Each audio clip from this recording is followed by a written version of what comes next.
जी, welcome back. कैसे हैं आप सब? आज की वीडियो में हम जावा 25 को बहुत ही बेसिक से लेकर एडवांस तक सीखने वाले हैं। वैसे तो जावा का कोर्स हमारे चैनल पे ऑलरेडी अवेलेबल है, बट उसके अंदर 2 इश्यू हैं। पहला इश्यू तो ये है कि उसके अंदर जो वॉइस है मेरी वो क्लियर नहीं थी। सेकंड ये कि वो जावा का एक पुराना वर्ज़न था। अब क्योंकि जावा का नया वर्ज़न हमारे पास आ चुका है जो कि है जावा 25, तो इस वीडियो में हम जावा 25 को कंप्लीट कवर करने वाले हैं। और ये जो रिकॉर्डिंग है मैं वन शॉट में रिकॉर्ड करने वाला हूँ, ठीक है? और मैं चाहता हूँ कि आप भी इसे अच्छे से देखो, अच्छे से सीखो। अभी देखो टाइम जो हमारे पास हो रहा है वो तकरीबन 8 हो रहे हैं, ठीक है? और जो डेट है वो है 19 जब मैं इसको रिकॉर्ड कर रहा हूँ और आज ही हमने इसको रिकॉर्ड कर लेना है। आई डोंट नो कि इस वीडियो की लेंथ कितनी होने वाली है क्योंकि अभी मैं स्टार्ट कर रहा हूँ इसे और हमने कंप्लीट जावा को कवर करना है। तो मेरे साथ रहिएगा और मेरा मानना ये है कि अगर मैं इस कोर्स को वन शॉट में रिकॉर्ड कर सकता हूँ, तो आई एम 100% श्योर कि आप 1 दिन में नहीं तो तकरीबन आप 5 दिन में जावा को सीख सकते हो, ठीक है? अगर आप फॉलो करते हो इस वीडियो को। तो चलिए जी बहुत ही बेसिक से सीखना स्टार्ट करेंगे और वन शॉट है, हम बैठे हैं यहाँ पे आप ये अज़्यूम करो ये आप सोचो कि हम लाइव बैठे हैं, ठीक है? क्योंकि वन शॉट में ये रिकॉर्ड हो रहा है। तो यहाँ पर सबसे पहले हम बात कर लेते हैं प्रोग्रामिंग लैंग्वेज के बारे में।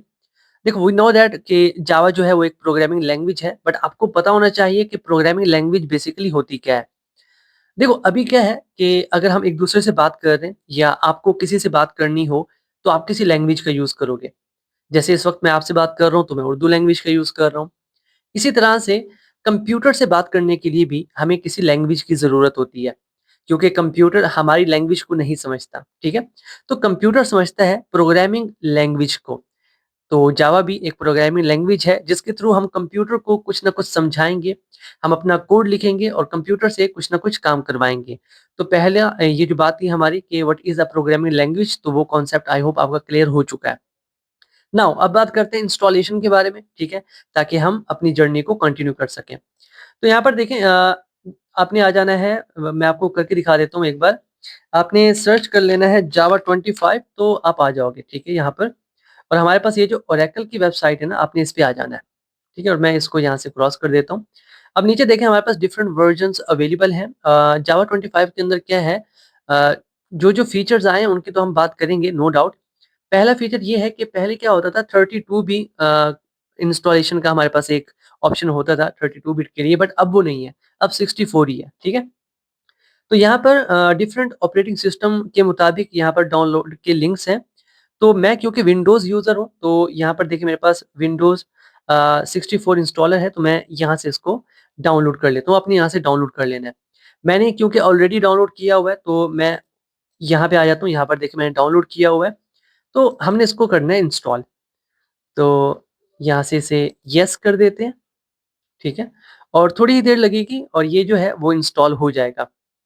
जब तक ये इंस्टॉल होता है 2-3 बातें हम और कर लेते हैं, प्रोग्रामिंग लैंग्वेज के बारे में ही कि कंप्यूटर हमारी लैंग्वेज क्यों नहीं समझता? ठीक है, मैंने आपसे थोड़ी देर पहले कहा कंप्यूटर को समझाने के लिए हम प्रोग्रामिंग लैंग्वेज का यूज़ करते हैं।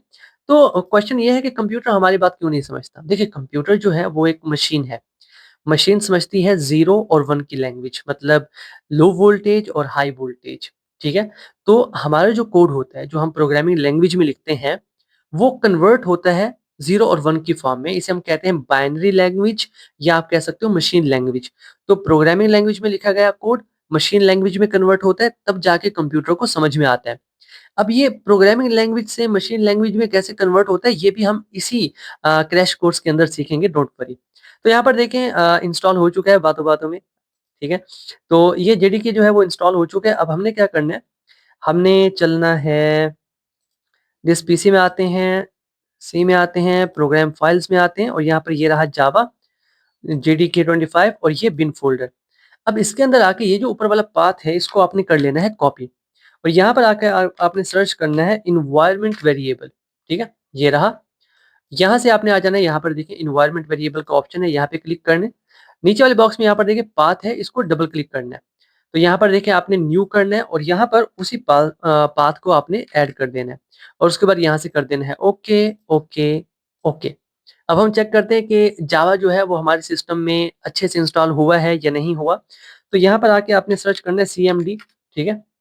कमांड प्रॉम्प्ट और यहाँ पर हम सर्च करते हैं जावा वर्जन, ठीक है। सो हमारे पास जावा का कौन सा वर्जन है, लेट्स चेक। हमारे पास है 25 जो कि हमने अभी इंस्टॉल किया, ठीक है। इट मीन्स जावा जो है वो हमारे सिस्टम पे सक्सेसफुली इंस्टॉल हो चुका है। नाउ इसके बाद हमें क्या चाहिए, हमें चाहिए एक आईडीई जिसके अंदर हम कोड लिखेंगे। पिछली बार जब मैंने रिकॉर्ड किया था जावा का कोर्स, तो वहाँ पर जो आईडीई मैंने यूज़ की थी वो थी नेटबीन्स। बट आज की वीडियो में हम यूज़ कर रहे हैं वीएस कोड, जो कि काफ़ी सारे कोडर्स का ना फेवरेट होता है। तो यहाँ पर आपने सर्च करना है विजुअल स्टूडियो और डाउनलोड आप लिख लो तो आपके पास फ़ौरन से आ जाएगा डाउनलोड, और यहाँ पर आ जाना है, ठीक है। यहाँ पर देखिए डिफरेंट ऑप्शंस है आपके पास। अगर आप विंडोज़ यूज़र हैं तो यहाँ से इसे डाउनलोड कर लोगे। लिनक्स आप यूज़ करते हैं तो यहाँ से डाउनलोड कर लोगे, और अगर आप मैक यूज़र हो तो यहाँ से डाउनलोड कर लोगे। और इसे इंस्टॉल करने का स्टेप बहुत ही सिंपल है, और वो मैं आप पे छोड़ता हूँ, ठीक है। आपने इसको इंस्टॉल कर लेना है। ठीक है जी, इन चीज़ों को इंस्टॉल करने के बाद हम आ जाते हैं अपने वीएस कोड में। कुछ इस तरह से आपको नज़र आएगा। ये मेरा जेडीके है, तो मैं एक काम करता हूँ, यहाँ पे जाके ना यहाँ पर ये रहा मेरा जावा का folder. Not this, just give me a second. Java 25 के नाम से मैंने बनाया है, तो डॉक्यूमेंट्स में बनाया होगा मैंने। सो ये रहा जावा 25। इसके अंदर ये जो है इसको मैं यहाँ से डेल कर देता हूँ, ठीक है। अब ये हमारे पास एक खाली फ़ोल्डर है जिसको मैंने ओपन किया हुआ है यहाँ पर वीएस कोड के अंदर, ठीक है। अभी हमने क्या करना है, यहाँ पर कुछ एक्सटेंशंस हैं जो कि आपने इंस्टॉल कर लेनी है। सबसे पहले आपने सर्च करना है फॉर जावा। तो जावा के रिलेटेड जितनी भी एक्सटेंशंस होंगी वो आपको यहाँ पर शो हो जाएँगी। मेरा इंटरनेट थोड़ा स्लो है, आई डोंट नो व्हाई। तो यहाँ पर देखिए अ, थोड़ा नीचे आते हैं। एक तो कोड रनर, इसको आपने इंस्टॉल कर लेना है, ठीक है। दूसरा, थोड़ा नीचे आएँ तो यहाँ पर देखें जावा स्पोर्ट, इसको मैं रिस्टार्ट कर देता हूँ। यहाँ पर देखें जावा स्पोर्ट, इसके अंदर काफ़ी सारी चीज़ें हमें मिल जाती हैं। ये स्प्रिंग बूट है, अभी ये नहीं करना आपने, ठीक है। ये थोड़ा हायर लेवल के लिए है। फिलहाल के लिए सिर्फ आपने जावा को ही कर लेना है, ठीक है। ये वाला लैंग्वेज सपोर्ट फॉर जावा, और इतना हमारे लिए काफ़ी होगा। मैंने रीस्टार्ट कर लिया क्योंकि मैंने पहले से इंस्टॉल किया हुआ था। आपके पास यहाँ पर ना इंस्टॉल का ऑप्शन होगा, आप कर लेना, ठीक है। चलिए इतना तो हमारे पास हो गया, ठीक है। और यहाँ से मैं वापस आ जाता हूँ। एक्सटेंशन आपने इंस्टॉल कर ली। अब उसके बाद हम क्या करते हैं, यहाँ पर ना अपनी पहली फाइल बनाते हैं। मतलब अब हम स्टार्ट कर रहे हैं अपना कोड लिखना, और मैं आपको दिखाऊंगा कि जावा 25 जो है वो कैसे डिफरेंट है इसके पुराने वर्जन से। कौन कौन से चेंजेस किए गए हैं जावा 25 के अंदर। तो क्योंकि ये हमारा पहला कोड है, तो इस फाइल का नाम मैं रखूंगा फर्स्ट, फर्स्ट डॉट जावा। अब डॉट जावा का मतलब है ये जावा की फाइल है, ठीक है। ये इसकी एक्सटेंशन है, डॉट जावा मतलब जावा की फाइल। इसी तरह से अगर कोई सी प्लस प्लस की फाइल होती तो हम कहते हैं सीपीपी। तो एक्सटेंशन से हमें पता चल जाता है कि हाँ ये किस प्रोग्रामिंग लैंग्वेज की फाइल है, ठीक है। मैं एंटर करता हूँ। तो चलिए जी, अब नीचे यहाँ पर देखिए हमारे पास शो हो रहा है एक्टिवेटिंग एक्सटेंशन। तो मतलब जिन एक्सटेंशंस को हमने इंस्टॉल किया था वो अब एक्टिवेट हो रही हैं। तो आपने थोड़ा वेट कर लेना है। उसके बाद जावा एक्टिवेट होगा, यहाँ पर देखें जावा भी एक्टिवेट हो रहा है। और जैसे ही ये चीज़ें एक्टिवेट हो जाएँगी, हम अपना पहला कोड जो है वो लिखना स्टार्ट कर देंगे, और काफ़ी मज़ा आने वाला है इसके अंदर, ठीक है? चलें जी, थोड़ा वेट कर लेते हैं, थोड़ा वेट कर लेते हैं।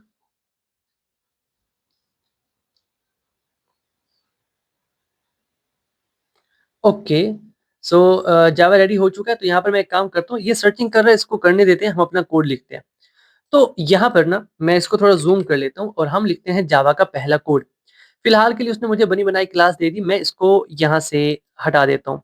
या एक काम करते हैं, यहाँ पर आके ना मैं एक पब्लिक मेथड बनाता हूँ। पहले हम क्या करते थे, हम लिखते थे पब्लिक स्टैटिक वॉइड मेन, कुछ इस तरह से, ठीक है। और इसके अंदर हम लिखते थे system dot out dot println, और जो कुछ हमने प्रिंट करना होता था, फॉर एग्जाम्पल मैं लिखता हूँ हम और कोड, जो कि हमारे चैनल का नाम है। तो इस तरह से ये हमारा हेलो वर्ल्ड प्रोग्राम होता था, मतलब हमारा पहला प्रोग्राम जो कि हम जावा के अंदर लिखते थे। बट अब जावा 24 के अंदर ना सॉरी जावा 25 के अंदर कुछ चेंजेस किए गए हैं, वो मैं आपको दिखा देता हूँ। तो मुझे ना यहाँ पर पब्लिक स्टैटिक लिखने की ज़रूरत नहीं है। मैं सिंपल वॉइड भी लिखूँ तो मेरा काम चल जाएगा, कुछ इस तरह से। और साथ के साथ मैं एक काम करता हूँ, आपको रन करके भी दिखाता हूँ। तो आप चाहो तो यहाँ से रन कर सकते हो, बट मैं चाहता हूँ आप टर्मिनल से रन करना सीखो। तो यहाँ पे आपने आ जाना है टर्मिनल, और यहाँ से न्यू टर्मिनल को आपने ओपन कर लेना, ठीक है। सो ये रहा हमारा टर्मिनल, ठीक है। और यहाँ पर आके ना मैं लिखता हूँ जावा और फिर हमारी फाइल का नाम। हमारी फाइल का नाम है फर्स्ट डॉट जावा। एंटर करते हैं तो यहाँ पर देखिए हमारे पास आउटपुट में शो हो रहा है हम और कोड, मतलब ये कि मैंने सिर्फ वॉइड मेन लिखा फिर भी हमारा काम हो रहा है। ओके, अब यहाँ पर ये जो आर्ग्यूमेंट्स पास किए जा रहे हैं ना, इनको भी अगर मैं रिमूव कर दूं तब भी हमारा काम होगा। ठीक है, कोई एरर शो नहीं है। सेव करता हूँ और दोबारा से हम इसे रन करते हैं तो अगेन वी आर गेटिंग हम और कोड, हमारा आउटपुट फिर भी हमें शो हो रहा है। ठीक है, उसके बाद मैं एक काम करता हूँ, इस पूरी क्लास को हटा देता हूँ। पहले क्या होता था कि हमें क्लास बनानी ही पड़ती थी अगर आपने अपना पहला आउटपुट शो करना है जावा लैंग्वेज के अंदर। अब यहाँ पर अगर आप वॉइड मेन भी लिख रहे हो ना, सिंपल वॉइड मेन और इस तरह से, तब भी आपका काम हो जाएगा। अभी अगर मैं इसके अंदर लिखता हूँ ना system dot out dot println, basically ये जो लाइन है ना system dot out dot println, ये किसी भी चीज को, किसी भी वैल्यू को आउटपुट में शो करने के लिए यूज किया जाता है। अभी मैं आउटपुट में शो करना चाहता हूँ लर्निंग जावा विद लतीफ। ठीक है, अभी अगर मैं टर्मिनल में आके इसको रन करूं, just give me a second, यहाँ पर आके मैं इसको रन करता हूँ। So we are getting output. यहाँ पर देखिए हमारे पास आउटपुट शो हो रहा है, जस्ट ये रहा, लर्निंग जावा विद लतीफ। ठीक है, ये भी काम कर रहा है। अब जावा 25 के अंदर ना एक और भी चीज आई है, हमें ये system dot out dot println लिखने की जरूरत नहीं है। हमारे पास एक शॉर्टकट आ चुका है जिसमें हम यूज करेंगे आईओ का। ठीक है, आईओ डॉट और उसके बाद आपके पास डिफरेंट ऑप्शंस है। मैं यहाँ पर प्रिंट भी यूज कर सकता हूँ, प्रिंट एलन भी यूज कर सकता हूँ।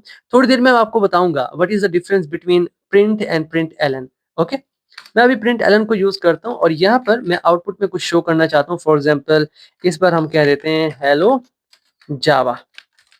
ठीक है, सेव करते हैं और टर्मिनल में आके इसको रन कर लेते हैं। कहाँ गया, यहाँ पे है। ठीक है, तो हमारे पास आउटपुट आ गया, हमारे पास हेलो जावा। क्लियर। तो इस तरह से ये कुछ चेंजेस आए हैं जावा के अंदर। जावा 25 में ये चेंजेस किए गए हैं। पहले हमें पूरा कोड लिखना पड़ता था और जब हम पढ़ाते थे किसी को भी तो आगे से उनका क्वेश्चन होता था कि और लैंग्वेजेस के अंदर किसी भी स्टेटमेंट को अगर हमने आउटपुट में शो करना है, एक हेलो वर्ल्ड कोड लिखना है, तो इतना सारा हमें कोड नहीं लिखना पड़ता। बट जावा के अंदर इतना कोड क्यों? तो जावा के जो डेवलपर्स हैं उन्होंने इस चीज को चेंज कर दिया है। अब इतना सा कोड लिख के आप किसी भी वैल्यू को आउटपुट में शो कर सकते हो। बट यहाँ पर एक चीज मैं क्लियर करना चाहता हूँ। पढ़ाने के लिए ये अच्छा है, मतलब अगर आप किसी को पढ़ा रहे हो तो ठीक है, आप समझा दो कि इस तरह से अभी आउटपुट दिखाया जा सकता है। बट अगर हम बात करें ना प्रोडक्शन की, अगर हम बात करें प्रोजेक्ट की, किसी बड़े प्रोजेक्ट की, तो मैं रेकमेंड करूंगा कि आप उसी पुराने तरीके को यूज करो क्योंकि वो ज्यादा एफिशिएंट है। ट्रस्ट में वो ज्यादा एफिशिएंट है, आप उसी को यूज करो। तो मैं भी इसको यूज नहीं करने वाला। ठीक है, मैंने आपको बता दिया कि जावा 25 के अंदर क्या क्या चीजें आ चुकी हैं ताकि आपको पता हो कि जावा 25 में कौन कौन से चेंजेस आए हैं। और भी चेंजेस आए हैं जो कि इसी वीडियो में हम कवर करेंगे। चलिए ठीक है, ये तो था हमारा पहला कोड कि किस तरह से किसी भी वैल्यू को आप आउटपुट में शो कर सकते हो। अब यहाँ पर ना कुछ और चीज़ें हैं जो कि बेसिक में ही आती हैं। मैं चाहता हूँ उन्हें भी क्लियर कर लें। तो यहाँ पर ना मैंने कुछ चीज़ें ओपन कर रखी हैं। ठीक है, इनकी हेल्प लूँगा मैं आपको समझाने के लिए। अब देखो मैं चाहता हूँ कि आउटपुट में ना आप मुझे ऐसा पैटर्न बना के दिखाओ। ठीक है, ऐसा पैटर्न, पहली लाइन में 1 स्टार है, दूसरी लाइन में 2 स्टार हैं, तीसरी लाइन में 3 स्टार हैं और चौथी लाइन में 4 स्टार्स हैं। तो ये कैसे कर सकते हैं? अब हमें पता है कि प्रिंट एलन का यूज़ करते हैं किसी भी वैल्यू को आउटपुट में शो करने के लिए, या फिर प्रिंट का यूज़ करते हैं। पहले तो मैं आपको दिखा देता हूँ प्रिंट और प्रिंट एलन में डिफरेंस क्या है। ओके, तो पहली लाइन में 1 स्टार है तो मैंने 1 स्टार लिख दिया।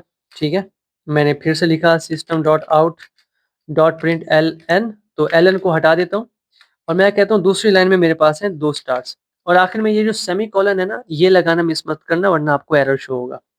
और एक और चीज़ बता दूँ, ये जो क्लास का नेम है, फाइल का नेम भी सेम होना चाहिए। देखो यहाँ पर फाइल का नेम फर्स्ट है, क्लास का नेम भी फर्स्ट है, तो इस बात का आपने ख्याल रखना है।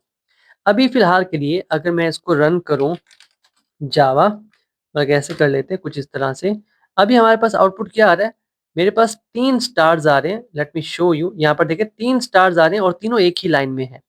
बेसिकली जब हम यूज़ करते हैं, लेट मी शो यू, जब हम यूज करते हैं प्रिंट का तो ये एक ही लाइन में सारी चीजें दिखाता है, और जब हम प्रिंट एलन करते हैं तो ये न्यू लाइन में कन्वर्ट कर देता है। ठीक है, मैं आपको दिखाता हूँ यहाँ पर प्रिंट एलन, तो क्या होगा, पहले 1 स्टार प्रिंट होगा और हम चले जाएंगे न्यू लाइन में।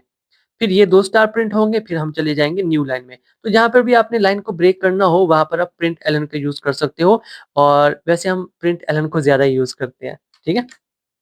अभी एक बार ना मैं आपको आउटपुट दिखा देता हूँ, ठीक है? सो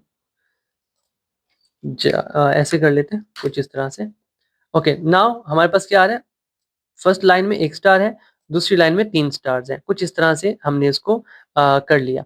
चलिए ठीक है, ये चीज़ें तो हमें समझ में आ गई कि हाँ, कैसे ये काम करती हैं, बट मैं चाहता हूँ कि ये जो पैटर्न हमने प्रिंट करना है, ये वाला पैटर्न, इसको प्रिंट करने के लिए मुझे 4 बार लिखना होगा system.out.println, तब जाके ये पैटर्न जो है वो आउटपुट में शो होगा।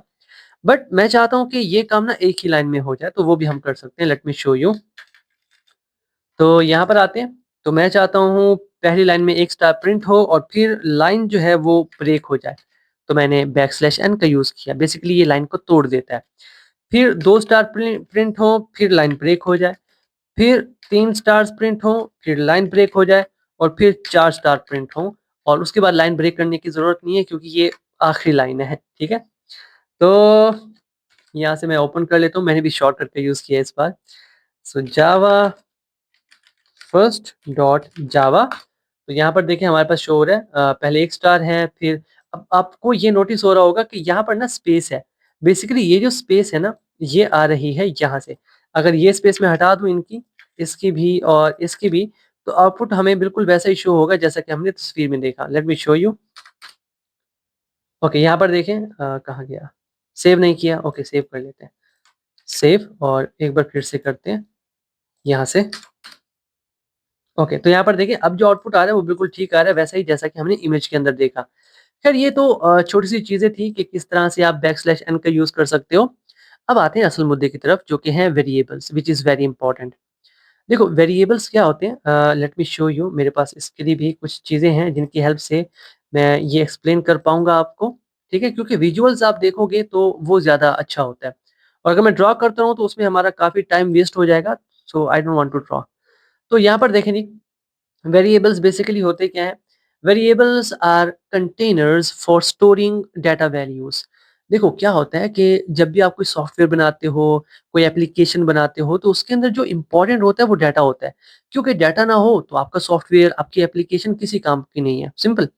तो उस डाटा को स्टोर करने के लिए हम वेरिएबल्स का यूज़ करते हैं। मान लो मेरे पास ना एक स्टूडेंट है और उसकी एज को मैंने स्टोर करना है, तो मैं क्या करूँगा? मैं एक वेरिएबल क्रिएट करूँगा और उसके अंदर उस जो एज है किसी भी स्टूडेंट की, उसको मैं स्टोर कर सकता हूँ। अब वेरिएबल के बारे में कुछ और चीज़ें भी हैं जिनके बारे में आपको पता होना चाहिए। देखो, आप क्वेश्चन कर सकते हो दैट व्हाई हम वेरिएबल क्यों क्रिएट कर रहे हैं, ठीक है? और बल्कि मैं पहले ना एक वेरिएबल आपको क्रिएट करके दिखा देता हूँ। यहाँ पर आते हैं, मैंने एक वेरिएबल क्रिएट करता हूँ, नाम है उसका एज और उसको वैल्यू दे देता हूँ 20। This is not the correct way. ये यहाँ पर एरर शो हो रहा है क्योंकि मैंने एक चीज़ मिस कर दी है जानबूझ के, ताकि मैं आपको एक्सप्लेन कर सकूँ। यहाँ पर एज जो है ये वेरिएबल का नाम है। फिर मैंने यहाँ पर असाइनमेंट ऑपरेटर को यूज़ किया। मैथ के अंदर इसको हम कहते हैं इक्वल्स टू, बट यहाँ पर ये this is the computer science, यहाँ पर हम इसे इक्वल्स टू नहीं कहते, हम कहते हैं असाइनमेंट ऑपरेटर। असाइन का मतलब किसी को कुछ दे देना।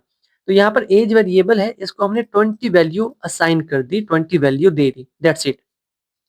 अब आप कह सकते हो कि ये एज इस तरह से वेरिएबल बनाने का क्या फ़ायदा? देखो, अगर आप कंप्यूटर की मेमोरी को देखो ना, तो उसके अंदर छोटे-छोटे बॉक्सेस होते हैं, ठीक है? हर बॉक्स को हम कहते हैं कि यार ये एक सेल है। तो जब हम कोई वैल्यू स्टोर करते हैं ना कंप्यूटर में, तो इन्हीं में से किसी एक बॉक्स में जाके वो स्टोर हो जाती है। बट प्रॉब्लम ये है कि अगर मुझे वो वैल्यू इन द फ्यूचर चाहिए, तो मैं कैसे लूँगा कंप्यूटर से? क्योंकि कंप्यूटर तो एक नासमझ बच्चा है, जिसको समझाना पड़ता है कि कौन-सी चीज़ कहाँ रखी हुई है। तभी तो वो हमें लाकर देगा। तो हमें देना पता पड़ता है उसको एड्रेस, कि ये एड्रेस है हमारे डाटा का और हमें लाकर दो। तो ये जो वेरिएबल का नाम लिखा है मैंने यहाँ पर, लेट मी शो यू, ये जो मैंने नाम लिखा, तो ये एड्रेस के तौर पे काम करेगा। जब कभी मुझे ये 20 वैल्यू चाहिए तो मैं इस एज वेरिएबल का नाम लिखूँगा, तो कंप्यूटर समझ जाएगा कि हाँ, कौन-सी वैल्यू उसने मुझको प्रोवाइड करनी है। तो वापस आते हैं, कुछ और चीज़ें हैं, यहाँ पर देखें।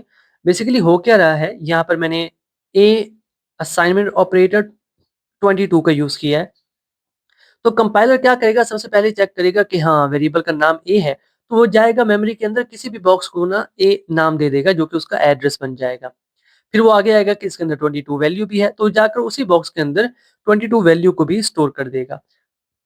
तो इन द फ्यूचर मुझे अगर इस ए की वैल्यू चाहिए तो मैं 22 नहीं लिखूंगा, मैं सिर्फ ए लिखूंगा जो कि एड्रेस के तौर पे काम कर रहा है और मुझको वैल्यू मिल जाएगी, सिंपल।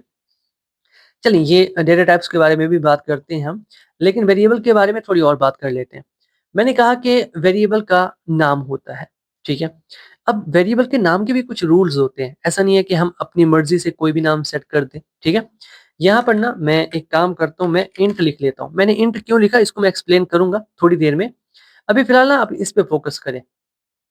तो यहाँ पर ऐज लिखा हुआ है, ठीक है, बिल्कुल ठीक वेरिएबल है। अब वेरिएबल के जो रूल्स हैं ना, उनमें से कुछ रूल्स मैं आपको बता देता हूँ।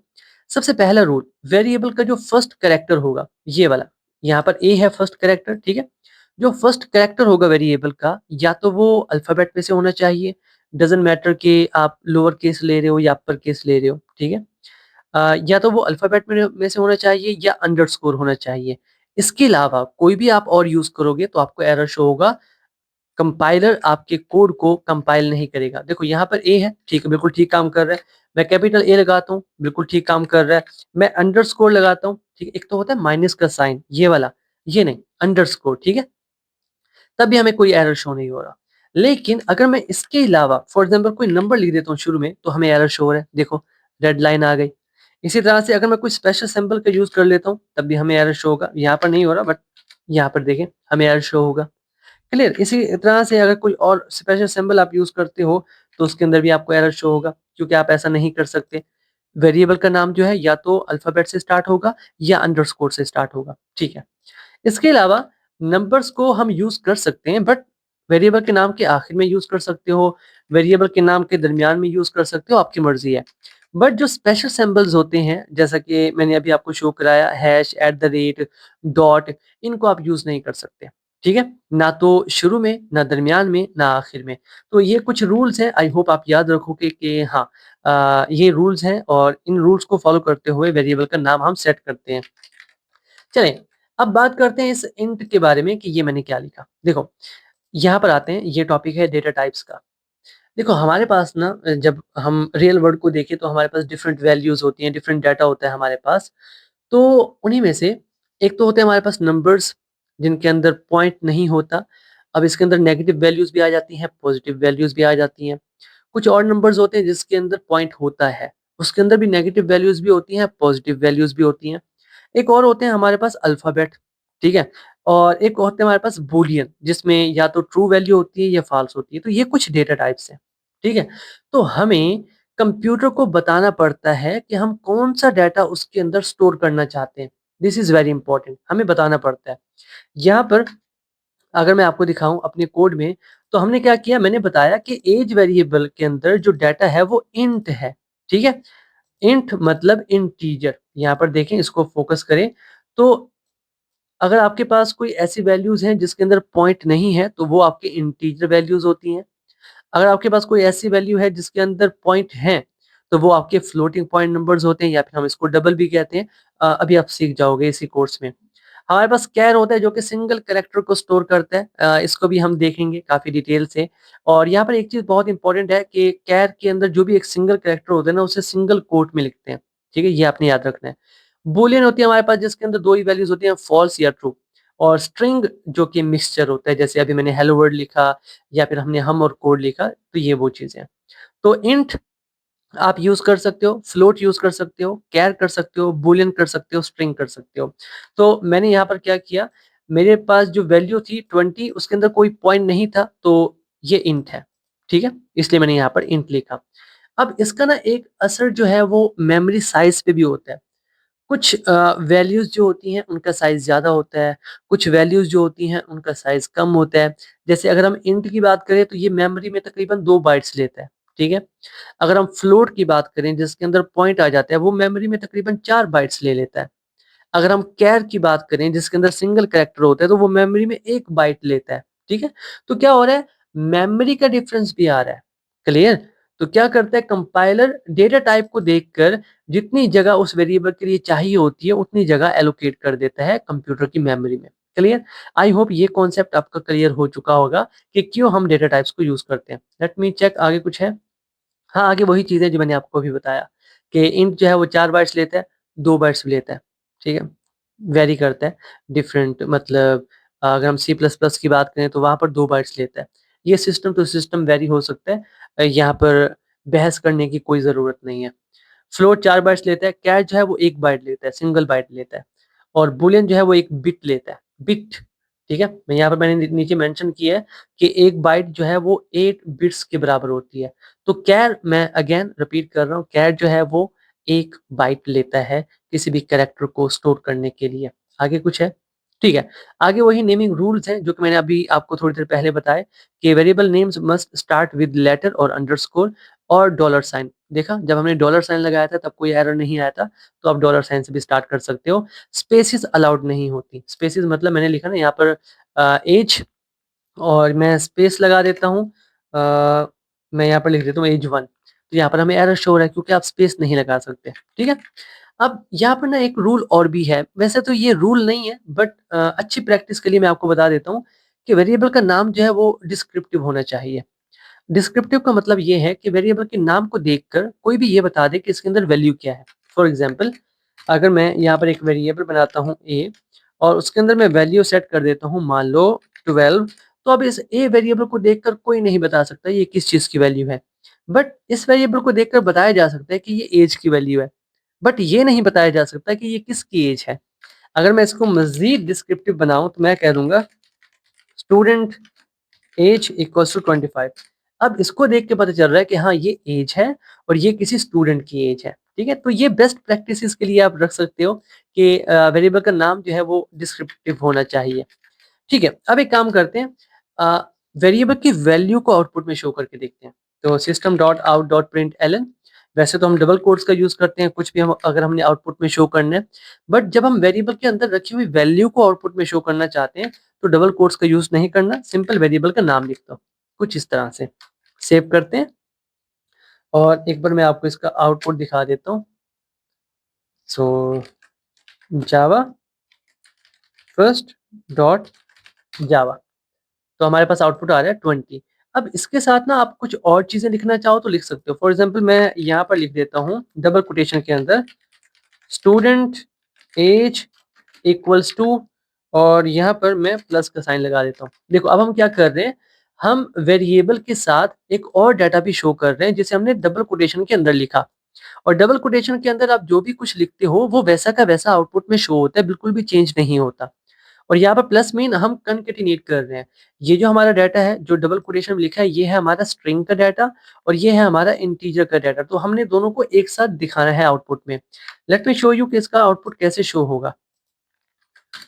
तो यहाँ पर देखिए हमारे पास शो हो रहा है output student age equals to 20। अब हमारा जो आउटपुट है वो रीडेबल है, समझ रहे हो? पहले आउटपुट आ रहा था सिर्फ 20, उस आउटपुट को देखकर कोई नहीं बता सकता कि ये किस चीज़ की वैल्यू है। बट अब जो हमारा आउटपुट है वो रीडेबल है, कोई भी बता सकता है कि ये स्टूडेंट की एज की वैल्यू है जो कि है 20।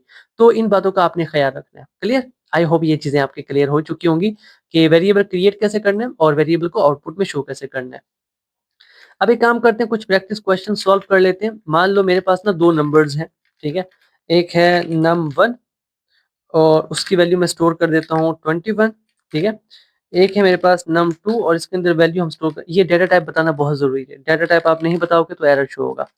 num2 और इसके अंदर वैल्यू सेट कर देता हूँ 26, ठीक है? अभी यहाँ पर ना एक और चीज़ भी मैं आपको बता दूँ, अगर मैं यहाँ पर num1 लिखता हूँ, तो दोनों सेम वेरिएबल्स हैं, एरर शो होगा। लेकिन अगर मैं इसको कैपिटल कर देता हूँ num1, अब ये सेम वेरिएबल्स नहीं है, क्योंकि जो जावा है ना वो केस सेंसिटिव लैंग्वेज है।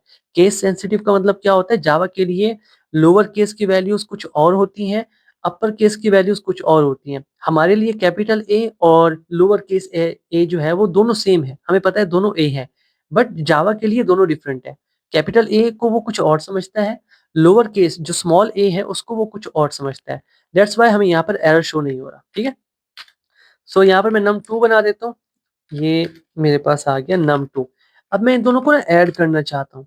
अब अगर हम ऐड करेंगे तो ऐड करने के बाद कोई ना कोई आंसर आएगा और उस आंसर को हमने कहीं न कहीं स्टोर करना होगा और वैल्यूज़ को स्टोर करने के लिए हम वेरिएबल क्रिएट करते हैं। तो यहाँ पर मैं इंट सम नाम का एक वेरिएबल क्रिएट कर लेता हूँ और मैं कर देता हूँ num1 प्लस num2, इस तरह से हम इनको ऐड कर देंगे। और जब ये ऐड हो जाएंगे, अब ये कंपाइलर खुद ऐड करेगा, ठीक है। और आंसर किस में आ जाएगा, सम के अंदर आ जाएगा। और सम की डेटा टाइप मैंने सेट कर दी है इंट, क्योंकि मुझे पता है num1 की वैल्यू भी इंट है, num2 की वैल्यू भी इंट है, तो जवाब भी तो इंट में आएगा, इसलिए मैंने यहाँ पर इंट लिखा। अब इसके आउटपुट को अगर मुझे आउटपुट में शो करना है तो मैं क्या लिखूंगा, सम, मतलब वेरिएबल का नाम जिसके अंदर वैल्यू जाके स्टोर हुई है, तो सम के अंदर वैल्यू स्टोर हुई है। बट मैं इसके साथ कुछ मैसेज भी शो करना चाहता हूँ, तो मैं डबल कोट्स का यूज करूंगा और यहाँ पर लिख दूंगा सम इक्वल्स टू और प्लस साइन, कंकेटिनेट कर दिया हमने। अब इसका भी मैं आपको एक बार आउटपुट दिखा देता हूँ, ठीक है। यहाँ पर ओके, तो हमारे पास आउटपुट आ रहा है सम इक्वल्स टू 47, जो कि बिल्कुल ठीक है, ठीक है। तो इस तरह से आप वैल्यूज को ऐड भी कर सकते हो। अब मैंने यहाँ पर ऐड किया है, तो आप मल्टीप्लाई भी कर सकते हो, आप डिवाइड भी कर सकते हो। ये आपके ऊपर है कि आप कितना प्रैक्टिस करते हो, कितने ज्यादा आप इसमें एक्सपर्ट होना चाहते हो, ठीक है। अब यहाँ पर पहली चीज मैंने जो यहाँ पर मैंने पॉइंट किए हुए थे कि क्या क्या चीजें मैंने कवर करनी है, तो फर्स्ट कोड हमने लिख लिया, उसको हमने एक्सप्लेन भी कर लिया। अब बात करते हैं वेरिएबल्स, डेटा टाइप्स को हमने कवर कर लिया। अब कुछ प्रैक्टिस क्वेश्चंस और भी सॉल्व कर लेते हैं, ठीक है। मान लो मुझे ना एवरेज फाइंड करना है 3 नंबर्स का, तो पहले तो मेरे पास 3 नंबर्स होने चाहिए, ठीक है। तो मैं इंट num1 इसको कोई वैल्यू दे देता हूँ, मान लो 12। इंट num2 इसको कोई वैल्यू दे देता हूँ, मान लो 25। और इंट num3 इसको भी num3 आएगा, इसको वैल्यू दे देते हैं हम 24। अब ये जो चीजें मैंने लिखी है ना, ठीक है, 3 बार मैंने इंट लिखा, इंट, और यहाँ पर भी इंट है, यहाँ पर भी इंट है। तो मैं चाहता हूँ मैं एक बार इंट लिखूं, कैसे करेंगे देखो। यहाँ पर मैं लिखूंगा num1 comma num2 comma num3, कुछ इस तरह से।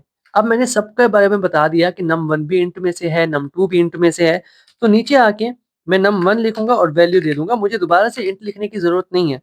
मैं num2 लिखूंगा और यहाँ पर वैल्यू दे दूंगा 24।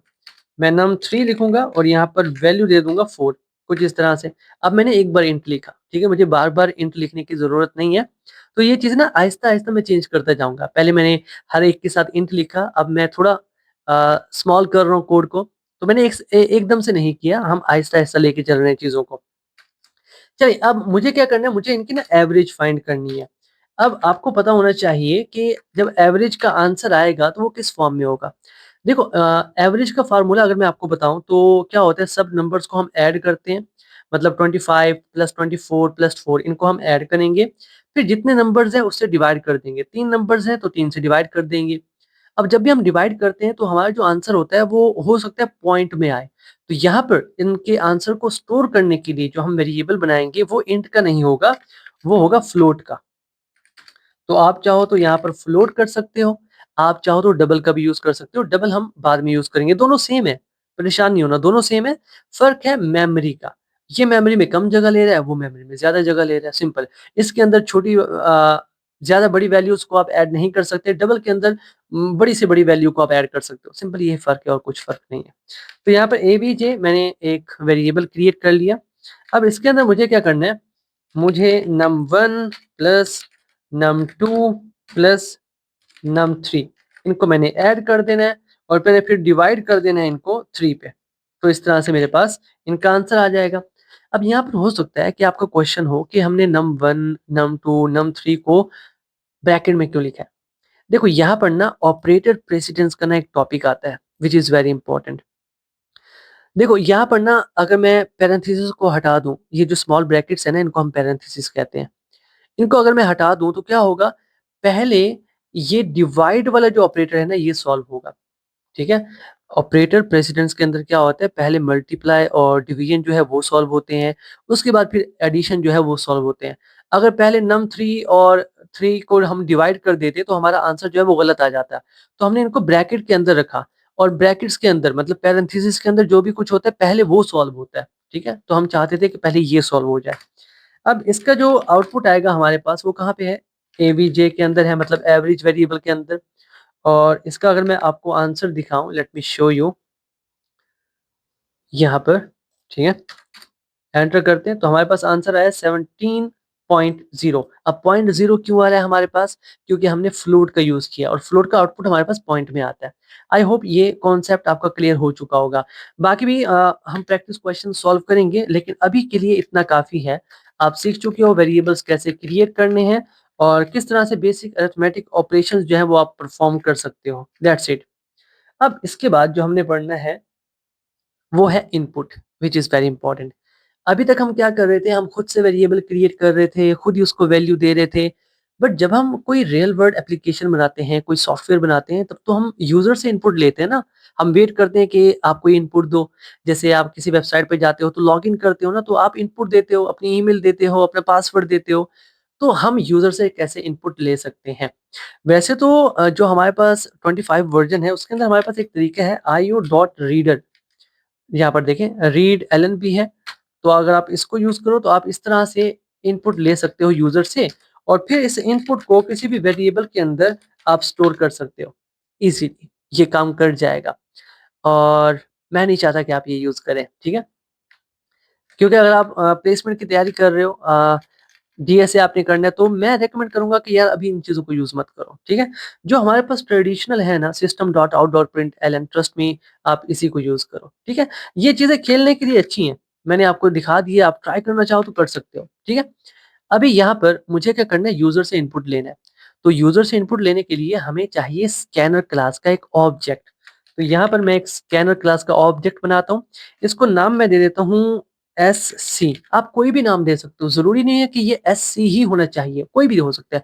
आप ओबीजे दे दो, आप इनपुट दे दो, ये आप पे डिपेंड करता है। उसके बाद न्यू और फिर स्कैनर, एससीए स्कैनर, ठीक है? और इसके अंदर हम लिखेंगे सिस्टम डॉट इन। चलें जी, ये हमने क्या किया, हमने स्कैनर क्लास का एक ऑब्जेक्ट बना लिया जिसकी हेल्प से हम यूज़र से इनपुट लेंगे। अभी थोड़ी देर पहले मैंने जो आपको दिखाया था ना रीड लाइन का, यहाँ पर देखें रीड लाइन, अगर हम इसके अंदर जाएँ, यहाँ पर देखिए आईओ है ना, तो मैं कंट्रोल को प्रेस किया मैंने, इस पे क्लिक करता हूँ तो यहाँ पर मैं आ चुका आईओ क्लास के अंदर। अब आईओ क्लास के अंदर काफ़ी सारे मेथड्स हैं जो कि लिखे हुए हैं। अब यहाँ पर देखें, जब हम प्रिंट एलन करते हैं तो बेसिकली उसके बिहाइंड पे system dot out dot println ही चल रहा है, ठीक है? ऐसा नहीं है कि कुछ और चीज़ आ गई है। नहीं, वही चीज़ें काम कर रही हैं। और थोड़ा यहाँ पर देखें, हम रीड लाइन के अंदर आए हैं, तो रीड लाइन के अंदर हमारे पास एक मेथड है, ठीक है? और इन मेथड्स के अंदर जाएँ तो हमें डिफरेंट चीज़ें मिलेंगी। मैं चाहता हूँ आप ये खुद से एक्सप्लोर करें। हर एक चीज़ के अंदर आप कन्वर्ट करते जाओ, मतलब जाते जाओ उसके अंदर, तो आपको काफ़ी सारी चीज़ें मिल जाएँगी। कंट्रोल पे आपने क्लिक करना है और इनके अंदर आपने मूव होते रहना है। लेकिन अगर आप अभी नहीं करना चाहते, अभी आप बेसिक लेवल पे हो, तो अभी मत करो, ठीक है? आगे जाके जब हम एडवांस पे पहुँचेंगे, मैं खुद ही आपसे ये करवा लूँगा। अभी मेरे पास स्कैनर आ चुका है, तो मैंने यूज़र से इनपुट लेना है, तो कैसे लूँगा? देखो, मान लो मैंने ना यूज़र से उसका नाम लेना है इनपुट में, तो नाम जो है वो स्ट्रिंग डेटा टाइप का होता है, तो मुझे पहले वेरिएबल बनाना होगा स्ट्रिंग और वेरिएबल का नाम मैं सेट कर दूँगा नेम, इस तरह से। फिर जो ऑब्जेक्ट हमने बनाया एससी स्कैनर क्लास का, इसको यूज़ करेंगे डॉट नेक्स्ट लाइन। अब यहाँ पर नेक्स्ट भी है, नेक्स्ट लाइन भी है, दोनों में क्या डिफरेंस है बताता हूँ। नेक्स्ट लाइन किया और यहाँ पर टर्मिनेट कर दिया। अब यूज़र ने जो कुछ इनपुट दिया, यूज़र देगा इनपुट, वो कहाँ स्टोर हो जाएगा? नेम नाम के वेरिएबल के अंदर। और इसको मैं आउटपुट में शो करना चाहता हूँ, तो मैं लिखता हूँ system dot out dot println name और साथ में मैं अपना कोई मैसेज भी शो करना चाहता हूँ, for example your name is, कुछ इस तरह से। अब देखो, अगर मैं इसको रन करूँ ना, लेट मी शो यू, यहाँ पर इसको रन किया तो हमारे पास कुछ शो हो रहा है। This is very important, I want you to focus. यहाँ पर कुछ ऐसा शो हो रहा है जिससे आपको ये फ़ील हो कि यार आपने इनपुट देना है। मतलब जब आप किसी वेबसाइट पे जाते हो तो वहाँ पर आपसे इनपुट लेने के लिए एक लॉगिन फॉर्म होता है जिसको देखकर आप कह सकते हो कि हाँ, ये मुझसे इनपुट लेना चाह रहा है। यहाँ पर देख के आपको ऐसा लग रहा है कि आपसे इनपुट लिया जा रहा है। ठीक है, वैसे तो हम कोडर हैं, तो मैं बता सकता हूँ कि यार मुझे यहाँ पर इनपुट देना होगा, तो मैं यहाँ पर अपना नाम इनपुट दे देता हूँ और एंटर करता हूँ तो मेरे पास आया है your name is Latif. But अगर कोई आम यूज़र होता, तो वो तो नहीं बता सकता था ना कि यहाँ पर क्या हो रहा है। तो अच्छी प्रैक्टिस क्या होती है, जब भी आप यूज़र से इनपुट ले रहे हो, पहले उसको मैसेज शो कराओ। मैसेज शो कराना बहुत इंपॉर्टेंट होता है। देखो, system dot out dot println का यूज़ करूँगा, ये मैसेज शो करने के लिए होता है और मैं यहाँ पर लिख देता हूँ एंटर योर नेम, कुछ इस तरह से। तो उसको एक मैसेज शो होगा और यहाँ पर क्योंकि मैं एलन यूज कर रहा हूँ तो ये लाइन यहाँ पर ब्रेक हो जाएगी और नेक्स्ट लाइन में जाके हम इनपुट लेंगे। मैं बल्कि आपको करके दिखा देता हूँ ना, ताकि चीजें और ज्यादा क्लियर हो जाए। ठीक है, तो यहाँ पर आते हैं जावा फर्स्ट डॉट जावा। तो यहाँ पर देखें एंटर योर नेम, बट नीचे वाली लाइन पे हम जाके अपना नेम लिख रहे हैं कुछ इस तरह से LATIF लतीफ, और आउटपुट आ रहा है योर नेम इज लतीफ। ठीक है, बट मैं चाहता हूँ हम इनपुट यहीं पे दे देते हैं। तो वो हम कैसे कर सकते हैं, प्रिंट एलन की बजाय हम प्रिंट का यूज करेंगे ताकि सेम लाइन में हम इनपुट दे सकें। Late me show you one more time. तो यहाँ पर देखें हमारे पास मैसेज शो हो रहा है एंटर योर नेम। अब मैं यहाँ पर लिखता हूँ लतीफ, एंटर करते हैं तो मेरे पास आ रहा है योर नेम इज लतीफ। मतलब हमने यूजर से इनपुट ले लिया और इसके अंदर हमने ये सीखा कि यूजर से जब इनपुट लेना है तो उसको कोई ना कोई मैसेज शो कराना है ताकि उसको पता तो चले कि वो आ, उससे इनपुट लिया जा रहा है। ठीक है, वरना एक ब्लैक स्क्रीन को देखकर कोई भी नॉन कोडर बंदा या जिसने कभी कंप्यूटर को यूज ना किया हो वो ये नहीं बता सकता कि उसने उसको हम उससे इनपुट मांग रहे हैं। तो ये इंपॉर्टेंट होता है। आई होप आप सीख चुके होंगे। ठीक है, अब यहाँ पर ना यूजर से उसकी एज लेते हैं। एज, अब एज के लिए आप नेक्स्ट लाइन का यूज नहीं करोगे। ठीक है, और एक एक चीज मिस हो गई, मैं वो आपको बता देता हूँ। यहाँ पर मैं अगर नेम लेता हूँ यूजर से और मैं यूज कर रहा हूँ नेक्स्ट लाइन का। ठीक है, I want you to focus, इस पॉइंट पे आपने फोकस करना है, ये बहुत इंपॉर्टेंट है।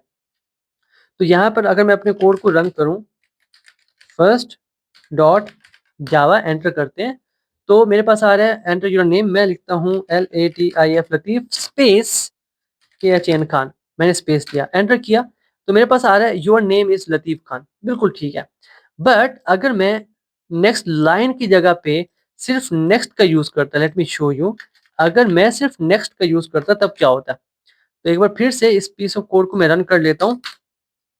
मैसेज शो हो रहा है जी एंटर योर नेम, और मैं यहाँ पर नेम लिखता हूँ अगेन वही लतीफ खान। मैंने स्पेस का भी यूज किया, लेट मी शो यू। यहाँ पर देखें एंटर किया तो अब मेरे पास आउटपुट क्या है, क्या आ रहा है, योर नेम इज लतीफ। जो सेकंड वाला था वो नहीं आया। तो मतलब ये कि अगर आप नेक्स्ट का यूज करते हो तो स्पेस के बाद जितनी भी चीजें होंगी वो नहीं आएंगी, उसके लिए आपको नेक्स्ट लाइन का यूज करना होगा। आई होप ये कॉन्सेप्ट आपका क्लियर हो चुका होगा। ठीक है, अब हम देख रहे थे कि इंटीजर वैल्यू हम कैसे ले सकते हैं यूजर से। तो मैं यहाँ पर एज लिख दूंगा। ठीक है, और यहाँ पर अब के बाद नेक्स्ट लाइन की बजाय हमारे पास होगा नेक्स्ट इंट। ये रहा नेक्स्ट इंट, हम यूजर से वैल्यू ले लेंगे और यहाँ पर स्ट्रिंग की बजाय अब मैं लिख दूंगा इंट, कुछ इस तरह से। और यहाँ पर नेम वेरिएबल की जगह पे मैं लिख दूंगा एज वेरिएबल। ठीक है, और यहाँ पर भी हमें इसको सेट करना होगा। यहाँ पर भी मैं इसको एज वेरिएबल सेट कर देता हूँ कुछ इस तरह से। और यहाँ पर योर नेम की बजाय मैं लिख देता हूँ योर एज इज। ठीक है, सेव करके ना इसको एक बार रन करते हैं। So let me show you यहाँ पे। ओके, तो हमारे पास मैसेज शो हो रहा है एंटर योर एज। एज में एंटर करता हूँ 25। लेट मी शो, ये पूरा नजर आ जाए। ठीक है, 25। तो हमारे पास आउटपुट में आया योर एज इज 25। तो यहाँ तक आप ये सीख चुके हो कि यूजर से इनपुट कैसे लेना है, और जब इनपुट ले रहे होते हैं तो हमने कोई ना कोई मैसेज शो करना होता है। ठीक है, टाइम क्या हो रहा है, 8:45 हो रहे हैं। कितनी रिकॉर्डिंग हो चुकी है। ठीक है, चलिए आगे बढ़ते हैं। काफी सारी चीजें हैं जो कि हमने इस वन शॉट में कवर करनी है। सुनाओ, हमने इनपुट लेना सीख लिया। उसके बाद जो हमारे पास नेक्स्ट टॉपिक है वो हमारे पास कंडीशंस का है, which is very important, very very very important. अभी देखो, अभी जब हम कोड यहाँ पर लिख रहे हैं, मैं एक बार लिख के दिखा देता हूँ, system dot out dot print L N, और मैं कहता हूँ हेलो वन। ठीक है, मैंने ऐसा लिख दिया हेलो वन। इसी को मैं कॉपी पेस्ट करता हूँ, 3 बार लिखा। ठीक है, और यहाँ पर वन की जगह मैं टू लिखता हूँ, टू की जगह मैं थ्री लिखता हूँ, और इसको सेव करके अगर मैं इसको रन करके दिखाऊं आपको, तो आपको पता है कि आउटपुट में क्या आएगा। आई नो, इतना तो आप सीख चुके हो। फर्स्ट डॉट जावा, तो हमारे पास आउटपुट में आ रहा है 3 बार hello one, hello two, hello three. ठीक है, मतलब ये कि ये जो हमारा प्रोग्राम एग्जीक्यूट हो रहा है ना, ये जो फ्लो है इसका कंट्रोल हमारे पास नहीं है। बात समझ रहे हो, इसका कंट्रोल हमारे पास नहीं है। क्योंकि अगर इसका कंट्रोल हमारे पास होता तो मेरी मर्जी थी, मैं हेलो वन को चलाता, हेलो टू को ना चलाता। हेलो 3 को चला लेता।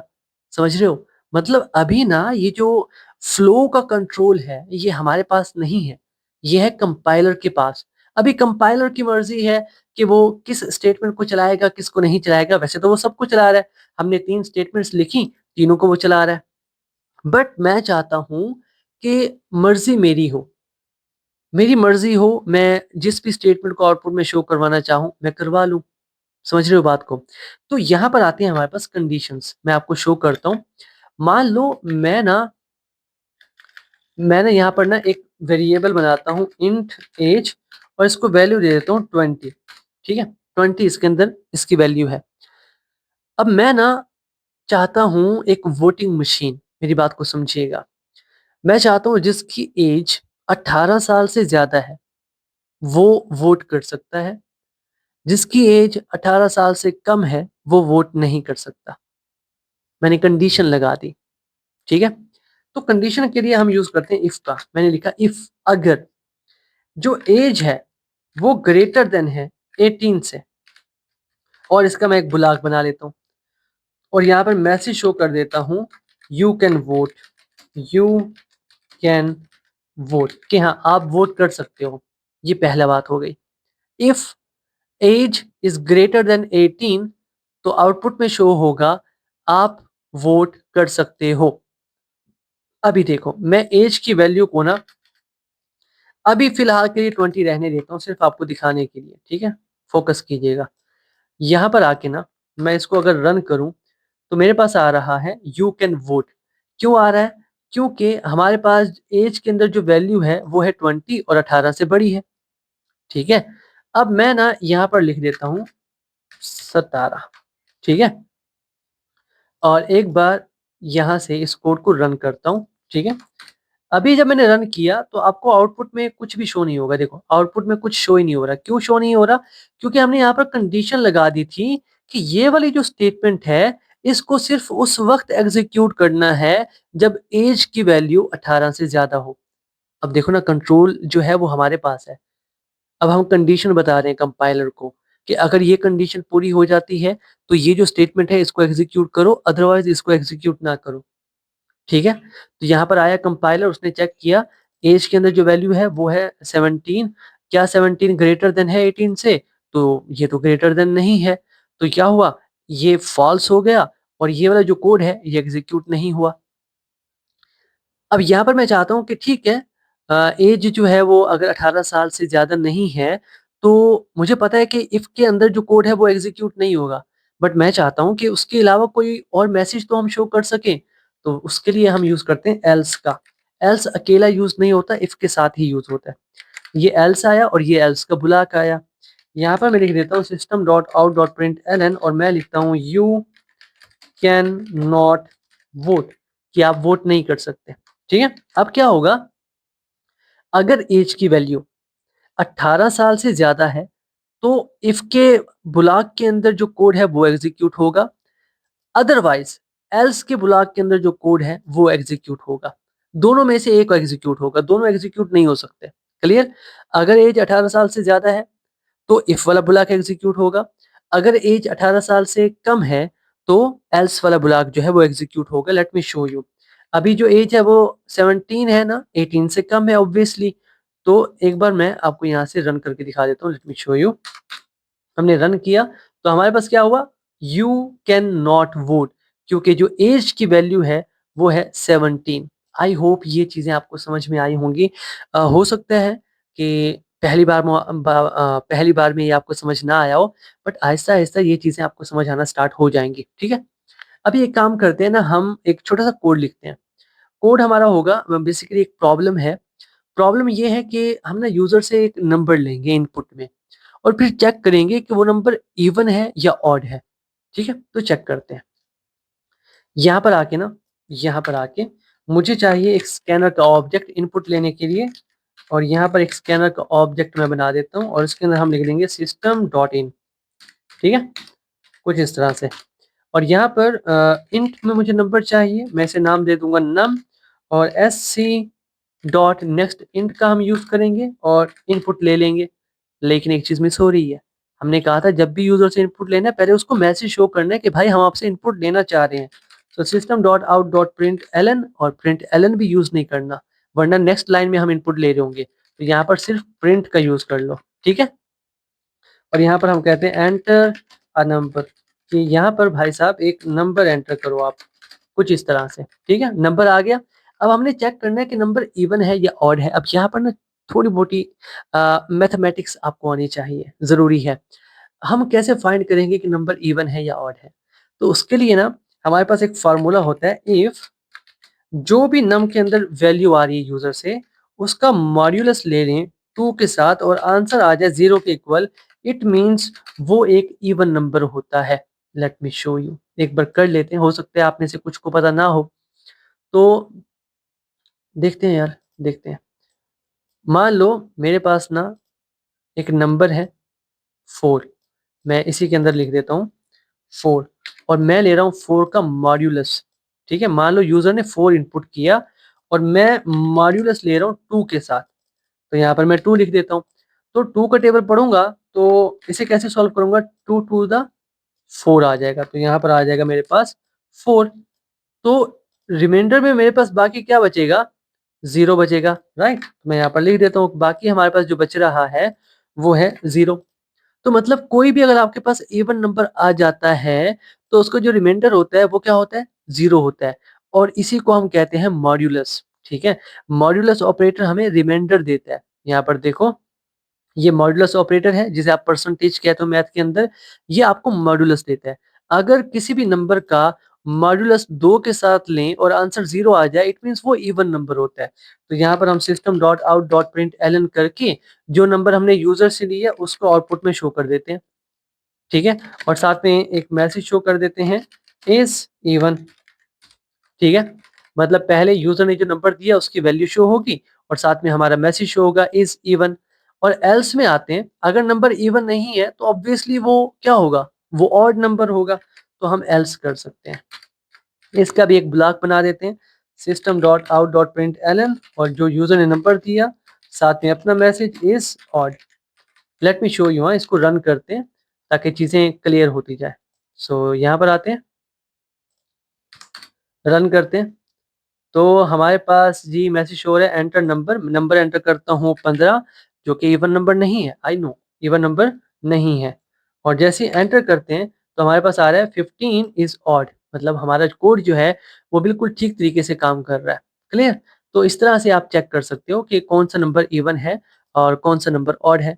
अब इसी को ना अगर मैं थोड़ा और चेंज कर दूं, अब मैं कहता हूँ कि यूजर से ना एक नंबर लो और चेक करो कि वो नेगेटिव नंबर है या पॉजिटिव नंबर है, ठीक है। अब यहाँ पर भी थोड़ा दिमाग आपको लगाना पड़ेगा।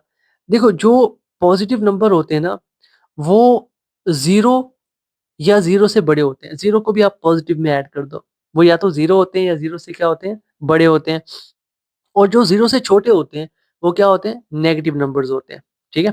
तो हाँ काम कर रहा है, वो क्या होते हैं, नेगेटिव नंबर्स होते हैं।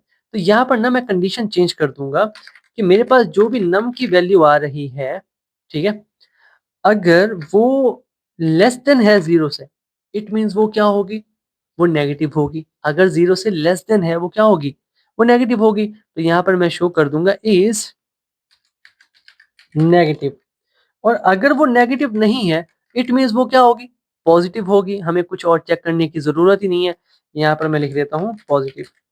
हो सकता है ये चीज़ें आपको मुश्किल लग रही हो, बट ट्रस्ट मी, वक्त के साथ साथ ये चीज़ें आपको आसान लगना स्टार्ट हो जाएंगी। जितना आप प्रैक्टिस करोगे उतना अच्छा होगा। आपके सामने वन शॉट में हम इसको रिकॉर्ड कर रहे हैं, तो मैंने भी कभी ना कभी सीखा होगा जावा को, तो हो जाता है, ये चीज़ें हो जाती हैं।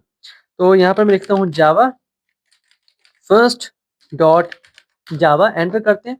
तो पहले तो मैसेज शो हो रहा है एंटर अ नंबर, और मैं ना एक नेगेटिव नंबर देता हूँ, फॉर एग्जाम्पल -9। एंटर किया तो मेरे पास आया -9 इज नेगेटिव। इसी तरह से अगर मैं दोबारा से इसको रन करूं और मैं इस पर कोई पॉजिटिव नंबर देता हूं 12, तो मेरे पास आ रहा है 12 इज पॉजिटिव। एक बार फिर से रन करूं और यहाँ पर मेरे पास मैं इसको दे देता हूँ 0, तो मेरे पास आ रहा है 0 इज पॉजिटिव। बात समझ में आई आपको? इस तरह से ये चीज़ें वर्क करती हैं। आई होप आपको समझ में आ रहा होगा कि इफ एल्स को हम कैसे यूज कर सकते हैं। क्लियर। अब यहाँ पर और भी काफ़ी सारी चीज़ें हैं जिनको हम कवर कर सकते हैं, बट मतलब और भी प्रैक्टिस क्वेश्चंस हम सॉल्व कर सकते हैं, बट वीडियो का जो ड्यूरेशन है ना वो काफ़ी ज़्यादा हो जाएगा। अभी भी तकरीबन 1 घंटा हमने रिकॉर्डिंग कर ली है, ठीक है? तो अभी और काफ़ी सारी चीज़ें रहती हैं जो कि हमने कवर करनी है, तो इसके अलावा जो प्रैक्टिस क्वेश्चंस हैं वो आपने खुद से करने हैं, ठीक है? बेसिक्स आपको समझ में आ गए, इतना बहुत है। चलिए इफ एल्स तो हमारे पास आ गया, बहुत अच्छी बात है। अब इफ एल्स हो सकता है कभी-कभी ना हमें प्रॉब्लम करे। यहाँ पर एक काम करते हैं, एक न्यू फाइल क्रिएट कर लेते हैं, क्या ख्याल है? स्विच डॉट जावा। मैंने इसका नाम स्विच रखा क्योंकि हम स्विच ही करने वाले हैं। यहाँ पर एक एरर शो हो रहा है, ठीक है? यहाँ पर आगे ना, यहाँ पर अगर फर्स्ट के अंदर जाएँ तो ऊपर एक पैकेज का नाम है। इसको आपने यहाँ से कॉपी कर लेना है और इसके अंदर टॉप पे इसको रख देना है, ठीक है? ये पैकेजेस क्या होते हैं इसके बारे में हम पढ़ेंगे। अभी क्या हमें एरर शो हो रहा है? स्विच, ओके, तो वो कह रहे हैं syntax error on token switch identifier x, अच्छा जी, ठीक है। अब देखो, वेरिएबल की जब हम बात कर रहे थे कि वेरिएबल के नाम लिखने के कौन-कौन से रूल्स हैं, उसमें एक रूल रह गया था जो मैं नहीं बता सका आपको, अभी मुझे याद आया इसी एरर को देखते हुए, कि जो कीवर्ड्स होते हैं, जो आइडेंटिफायर होते हैं, वो वेरिएबल के नाम के तौर पे यूज़ नहीं हो सकते। जैसा कि इफ, इफ को अभी हमने यूज़ किया ना, ये एक कीवर्ड है। मतलब ऐसे वर्ड्स जिनकी मीनिंग पहले से एक्सप्लेन हो चुके हैं हमारी प्रोग्रामिंग लैंग्वेज के अंदर। इसी तरह से स्विच भी एक कीवर्ड है। तो इसका नाम मैं ना थोड़ा-सा चेंज कर देता हूँ, इसे रीनेम कर लेते हैं, ठीक है? तो स्विच 1 कह देता हूँ, ठीक है? अब ठीक है। स्विच 1 और यहाँ पर भी मैं स्विच 1 कर देता हूँ। जैसे मैंने आपसे कहा था कि नाम जो है फ़ाइल का और क्लास का नाम सेम होना चाहिए, तो अब ये सेम है। अब यहाँ पर हम स्विच का ही यूज़ करने वाले हैं, जहाँ पर एरर आ रहा था हमारे पास। अभी ना हम एक कैलकुलेटर बनाते हैं, एक छोटा-सा कैलकुलेटर होगा, तो उसके अंदर हम यूज़र से 2 नंबर लेंगे, ठीक है? तो इंट num1 कॉमा num2, ये 2 नंबर्स हम यूज़र से लेंगे। तो अगर इनपुट ले रहे हैं तो हमें चाहिए होगी एक scanner class, scanner SC equals to new scanner system dot in, ठीक है? कुछ इस तरह से। अब इनपुट लेने से पहले एक मैसेज शो करते हैं हम। So system dot out dot print, क्या हो रहा है? फिर से कर लेते हैं। सिस्टम डॉट आउट, सजेशन नहीं आ रहे हमारे पास। क्यों नहीं आ रहे? बता सकते हैं? देखें ज़रा कोड को गौर से देखें। मैं कोई कट-वट नहीं कर रहा वीडियो को, मैं चाहता हूँ कि जेन्युइनली हम पढ़ें। तो यहाँ पर देखें कोई ऐसी चीज़ है जो हमने मिस कर दी हो? ऑफ कोर्स हमारे पास एक चीज़ है और वो है हमारा मेन मेथड। तो मैं इसको यहाँ से हटा देता हूँ, पब्लिक स्टैटिक वॉइड मेन, ये हमारा मेन मेथड है, इसको हम भूल गए थे। चलो जी कोई बात नहीं, जितनी गलतियाँ करोगे उतना आपका ही फ़ायदा है और ये सच है। चलिए जी, तो यहाँ पर हम यूज़र को एक मैसेज शो करते हैं, नॉट एलन, एलन नहीं करेंगे, सिर्फ़ प्रिंट करेंगे और हम कहेंगे एंटर अ नंबर। इस तरह से हम उससे एक नंबर ले लेंगे और फिर num1 के अंदर sc डॉट नेक्स्ट इन करके, sc था, नहीं बनाया अभी तक हमने स्कैनर का ऑब्जेक्ट, अभी बना लेते हैं यहाँ पर आके। तो sc new scanner system dot इन, ओके। अब आते हैं नीचे, यहाँ पर लिखते हैं num के अंदर, num1 के अंदर sc डॉट नेक्स्ट इंट करके हम एक वैल्यू ले लेंगे, ठीक है? अब इसी को मैं कॉपी पेस्ट कर लेता हूँ क्योंकि हमारे पास इतना टाइम नहीं है कि हम बार-बार सेम चीज़ें लिखें। बस यहाँ पर ना num2 कर दूँगा, ठीक है? तो 2 वैल्यूज़ हमने यूज़र से ले ली, अब मुझे क्या चाहिए? मुझे एक ऑपरेटर चाहिए, मतलब मैं यूज़र से पूछूँगा कि वो ऐड करना चाहता है, माइनस करना चाहता है या मल्टीप्लाई करना चाहता है, ये तो हम उसी से पूछेंगे ना। तो यहाँ पर फ़िलहाल के लिए ना मैं स्ट्रिंग बना रहा हूँ, फ़िलहाल के लिए, और मैं इसको नाम दे देता हूँ ओपी, मतलब ऑपरेटर, और मैं sc डॉट नेक्स्ट का यूज़ कर लेता हूँ, ठीक है? और जो भी कुछ मेरे पास आएगा वो ओपी के अंदर होगा। अब मैं यूज़ करता हूँ स्विच का, तो ये है हमारे पास स्विच और इसके अंदर हमारे पास होते हैं डिफरेंट केसेस जैसे कि आपके सामने है। अब यहाँ पर मैंने रखा ओपी को, मतलब जो भी मैं यूज़र से लूँगा वो हमारा ऑपरेटर होगा, ठीक है? उसकी वैल्यू को मैं यहाँ पर मैच करूँगा। फॉर एग्ज़ाम्पल मैं यहाँ पर लिख देता हूँ डबल कोट्स में प्लस को, क्योंकि मैंने स्ट्रिंग यूज़ की है, डेटा टाइप यहाँ पर ओप के लिए स्ट्रिंग यूज़ की है, तो मैं यहाँ पर डबल कोट्स में लिख रहा हूँ, ठीक है? डबल कोट्स में मैंने लिखा कि अगर प्लस है तो हम करेंगे system dot out dot println, एक मैसेज शो कराएंगे सम इक्वल्स टू, और यहाँ पर num1 प्लस num2 कर देंगे कुछ इस तरह से। कोई रॉकेट साइंस नहीं है ये, कोई रॉकेट साइंस नहीं है।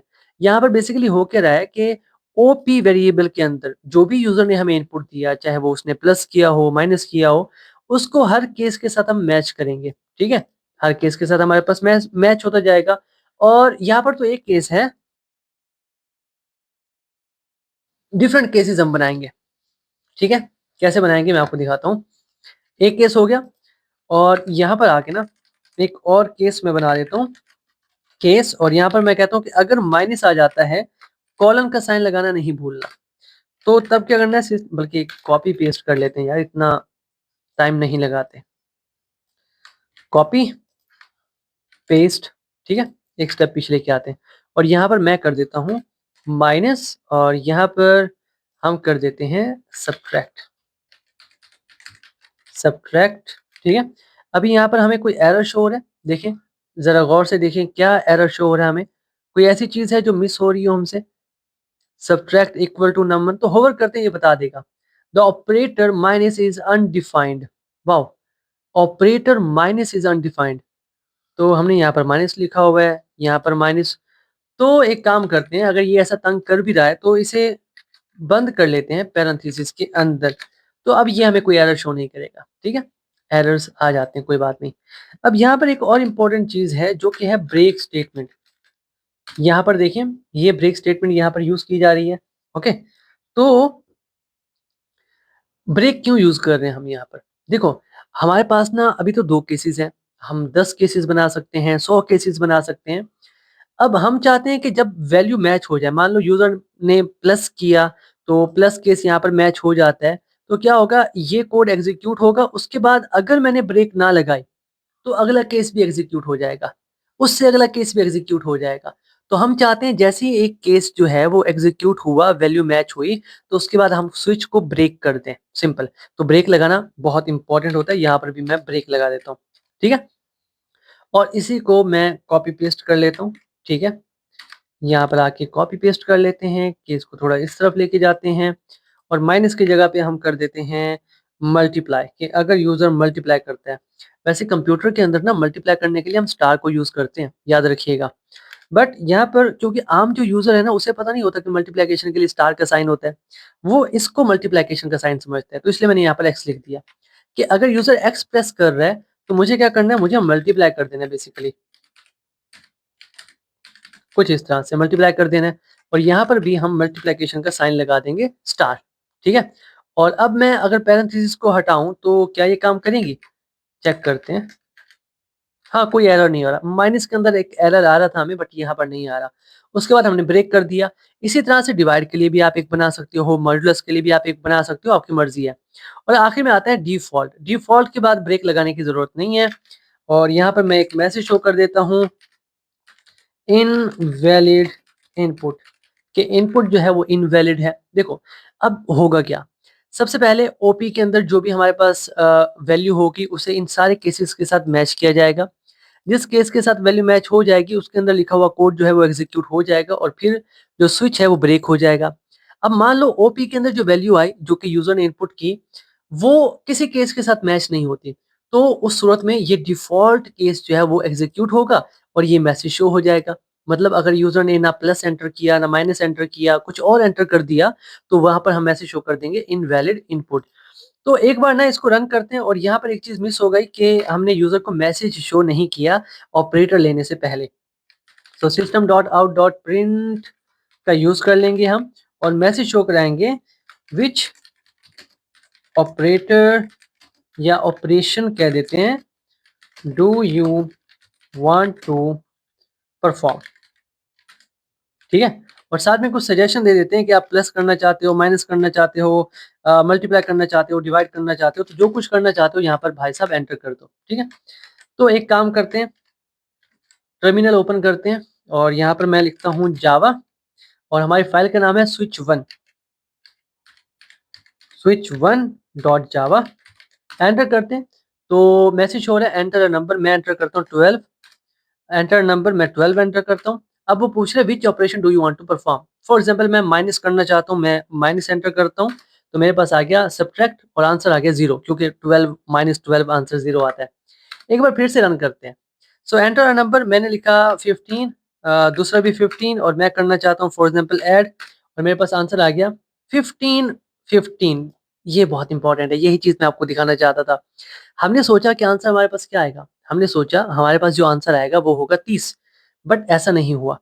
यहाँ पर ये जो हमने प्लस का यूज किया, यहाँ पर इस प्लस का मतलब है कि हम ये जो स्ट्रिंग है इसको और वेरिएबल की वैल्यू को साथ साथ दिखाना चाहते हैं, ऐड नहीं कर रहे, साथ साथ दिखाना चाहते हैं। तो इस प्लस को भी उसने वही समझ लिया कि हम इन दोनों वैल्यूज को साथ साथ दिखाना चाहते हैं, तो 15 और 15 दोनों को साथ साथ दिखा दिया।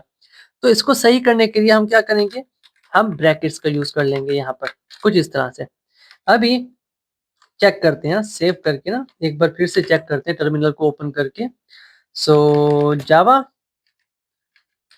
स्विच 1 डॉट जावा एंटर करते हैं। सो enter first value 15, second value 15, add करना चाहते हैं एंटर, तो मेरे पास आंसर आ गया 30। क्लियर। तो देखा पैरेंथेसिस के कितने ज्यादा फायदे हैं, ये चीजें आप वक्त के साथ साथ सीख जाओगे। एक बार फिर से रन करते हैं और अब मैं करता हूँ 12 12, और अब ऑपरेटर की जगह ना मैं कुछ और एंटर कर देता हूँ, फॉर एग्जाम्पल टी। अब इसके लिए हमने कोई केस नहीं बनाया था, हमने केस बनाया था ऐड के लिए, माइनस के लिए और मल्टीप्लिकेशन के लिए। एंटर किया तो मेरे पास आ रहा है इनवैलिड इनपुट। और ये कहाँ से आ रहा है, ये जो हमने यहाँ पर बनाया था डिफॉल्ट केस, ये वहां से आ रहा है कि अगर कोई ऐसी वैल्यू इनपुट में आ जाती है जिसके लिए हमने कोई केस बनाया ही नहीं, तो उस सूरत में डिफॉल्ट जो है वो एग्जीक्यूट होता है। आई होप आपको ये स्विच समझ में आया होगा, और मुझे बताना कि आपको इफ एल्स में और स्विच में से कौन सा अच्छा लगा। देखो, देखा जाए तो इफ एल्स के अंदर कोड जो है वो हमारा मेसी हो जाता है, रीडेबल नहीं होता, बट स्विच के अंदर ऐसा नहीं होता। स्विच के अंदर क्या है कि आपका कोड बिल्कुल क्रिस्टल क्लियर होता है और रीडेबल होता है, कोई भी और डेवलपर इसे पढ़ सकता है। मैं चाहता हूँ आप ना इसे एक बार देख लो, स्क्रीनशॉट लेना चाहते हो तो आप स्क्रीनशॉट भी ले लो।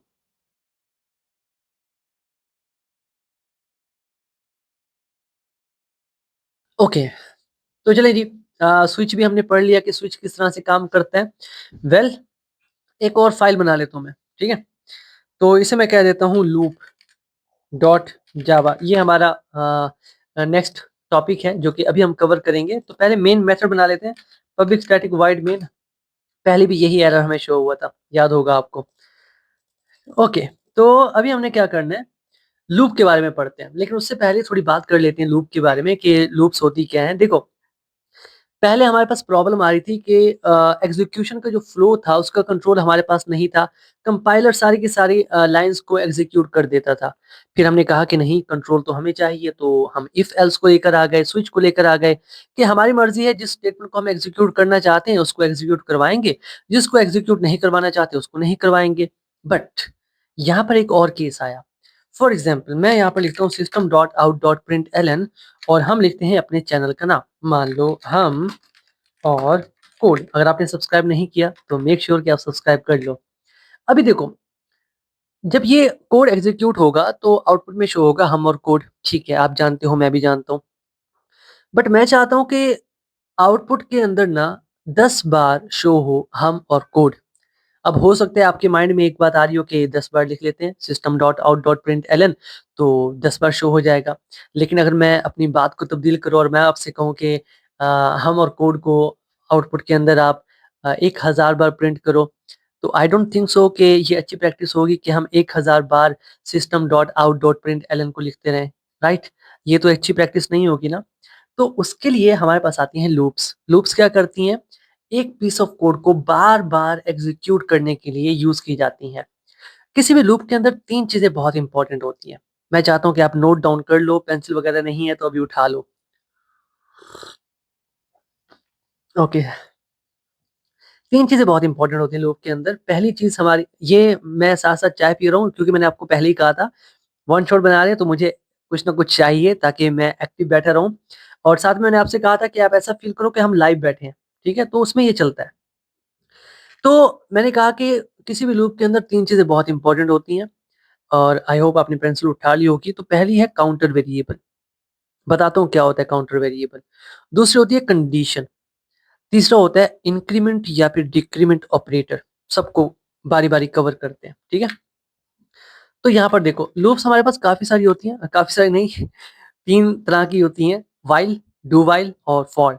डू व्हाइल को नहीं यूज़ करते हमें, वो कभी रेयरली कभी यूज़ करना हो तो कर लेते हैं, वरना नहीं।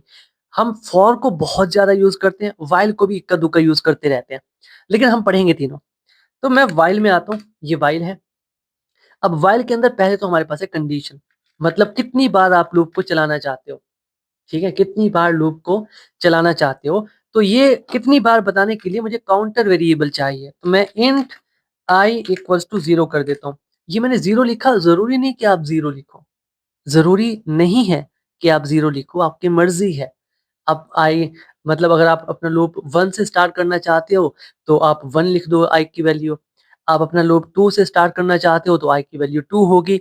मतलब ये मैं स्टार्टिंग पॉइंट बता रहा हूँ कि कहाँ से मेरा लूप चलना स्टार्ट होगा, सिंपल। इसके अंदर ना मैं यहाँ पर ना एक कंडीशन सेट कर देता हूँ कि जब तक आई की वैल्यू लेस देन है 10 से, तब तक लूप को चलाते रहो। मेरी बात को समझिएगा, बहुत इंपॉर्टेंट है। जब तक आई की वैल्यू 10 से छोटी है, तब तक लूप को चलाते रहो। So system dot out dot println और मैं लिखता हूँ हम और कोड। अब क्या होगा, ये कोड जो है हमारा वो कभी भी स्टॉप नहीं होगा। मैं आपको दिखाता हूँ। ये बेसिकली एक ऐसा लूप बन चुका है जो कभी नहीं रुकने वाला। क्यों? इसके अंदर 2 चीज़ें तो हैं। एक है काउंटर वेरिएबल, 3 चीज़ें बताई थी आपको। एक है कंडीशन, इसके अंदर इंक्रीमेंट और डिक्रीमेंट ऑपरेटर में से एक भी नहीं है। यही वजह है कि ये लूप कभी स्टॉप नहीं होगा। देखो मैं आपको ना आउटपुट में दिखाता हूँ और चेक करते हैं जी क्या होता है। आ जाओ, एक काम करते हैं, इसको डिलीट करके ना यहाँ से सारे को, और एक बार फिर से टर्मिनल को ना ओपन कर लेते हैं। ओके, अब ठीक है। सो जावा फाइल का नाम है, कैपिटल में आ गया, कोई बात नहीं, कैपिटल में भी आ जाए तो नो इशू। जावा लूप डॉट जावा एंटर करते हैं, तो अब देखना क्या हो रहा है, ये कोड रुक ही नहीं रहा। यहाँ पर देखिए कितनी बार हम और कोड प्रिंट हो चुका है, देखें, ये देखिए ये बहुत बार प्रिंट हो चुका है और अभी प्रिंट हो रहा है, क्योंकि ये एक ऐसा लूप बन चुका है जो कभी स्टॉप नहीं होगा, ठीक है? इसे कहते हैं इनफाइनाइट लूप। और ये इन इन चीजों से आपने बचना है। मैं चाहता हूँ कि आप एक बार फिर से देख लो, हम्म, फिर से देख लो ताकि आप कभी ना भूलें। 3 चीजें हैं, काउंटर वेरिएबल, कंडीशन। अब मैं सेट करता हूँ यहाँ पर इंक्रीमेंट डिक्रीमेंट, तो यहाँ पर मैं आई प्लस प्लस कर देता हूँ। ये है इंक्रीमेंट ऑपरेटर, प्लस प्लस ये क्या करता है, आई की वैल्यू में एक का इंक्रीमेंट कर देगा, एक का इंक्रीमेंट कर देगा। मैं आपको समझाता हूँ। पहली बार जब लूप चलेगा, ये वाला लूप, आई की वैल्यू चेक की जाएगी। अभी आई की वैल्यू 0 है, कंडीशन चेक की जाएगी, क्या 0 10 से छोटा है? हाँ छोटा है, तो कंडीशन ट्रू हो जाएगी और हम बॉडी के अंदर आ जाएंगे, लूप की बॉडी के अंदर, और ये आउटपुट में शो हो जाएगा हम और कोड। और फिर आई की वैल्यू में एक का इजाफा हो जाएगा, फिर से हम वापस आ जाएंगे यहाँ पर। लूप बार बार चलता है, इसलिए हमें वापस आना पड़ेगा, कंडीशन पे हर बार वापस आना पड़ेगा। अब आई की वैल्यू 1 हो चुकी है, क्योंकि यहाँ पर आई की वैल्यू में एक का इंक्रीमेंट हुआ था। तो क्या होगा, अब आई की वैल्यू है 1, क्या 1 लेस देन है 10 से? ऑब्वियसली दो 1 जो है वो 10 से छोटा है, कंडीशन ट्रू हो जाएगी, फिर से हम बॉडी के अंदर आ जाएंगे, ये आउटपुट में शो होगा दूसरी बार। और यहाँ पर आई की वैल्यू में फिर से एक का इंक्रीमेंट होगा और आई की वैल्यू हो जाएगी 2। फिर से कंडीशन को चेक किया जाएगा कि क्या 2 जो है वो लेस देन है 10 से? ऑब्वियसली लेस देन है। तो क्या होगा, दोबारा से बॉडी के अंदर आएंगे हम, ठीक है? और ये आउटपुट में शो होगा तीसरी बार, और फिर इंक्रीमेंट हो जाएगी एक और वैल्यू, मतलब आई के अंदर 1 का इंक्रीमेंट हो जाएगा, और अब आई की वैल्यू कितनी हो जाएगी? 3 हो जाएगी। इस बार एक एक मतलब हर बार आई की वैल्यू में एक का इंक्रीमेंट होता रहेगा, ठीक है? और एक वक्त आएगा जब आई की वैल्यू हो जाएगी यहाँ पर 10, ठीक है? अब जो 10 है, क्या वो लेस देन है 10 से? Obviously not. तो ये कंडीशन जो है वो फॉल्स हो जाएगी और लूप टूट जाएगा, सिंपल। पहले हमने ये इंक्रीमेंट ऑपरेटर यूज नहीं किया था, तो आई की वैल्यू हर बार 0 ही थी, तो इसलिए लूप नहीं टूट रहा था। अब आई की वैल्यू में एक का इंक्रीमेंट हो रहा है, तो एक वक्त आएगा जब कंडीशन फॉल्स हो जाएगी और लूप टूट जाएगा। लूप की जो मैं आपको बता दूं कॉन्सेप्ट है ना, वो डू हो, डू वाइल हो या फॉर हो, सब में सेम होता है। तीनों चीजें होते हैं, counter variable, condition, increment decrement operator, ये तीनों होते हैं। तो मैं चाहता हूँ इस पे आप फोकस कर लें। तो यहाँ पर ना मैं एक बार आपको रन करके दिखा देता हूँ। अब जो है ये स्टॉप हो जाएगा, ठीक है। जावा लूप डॉट जावा एंटर करते हैं। तो अब देखें ये स्टॉप हुआ, और कितनी बार हुआ?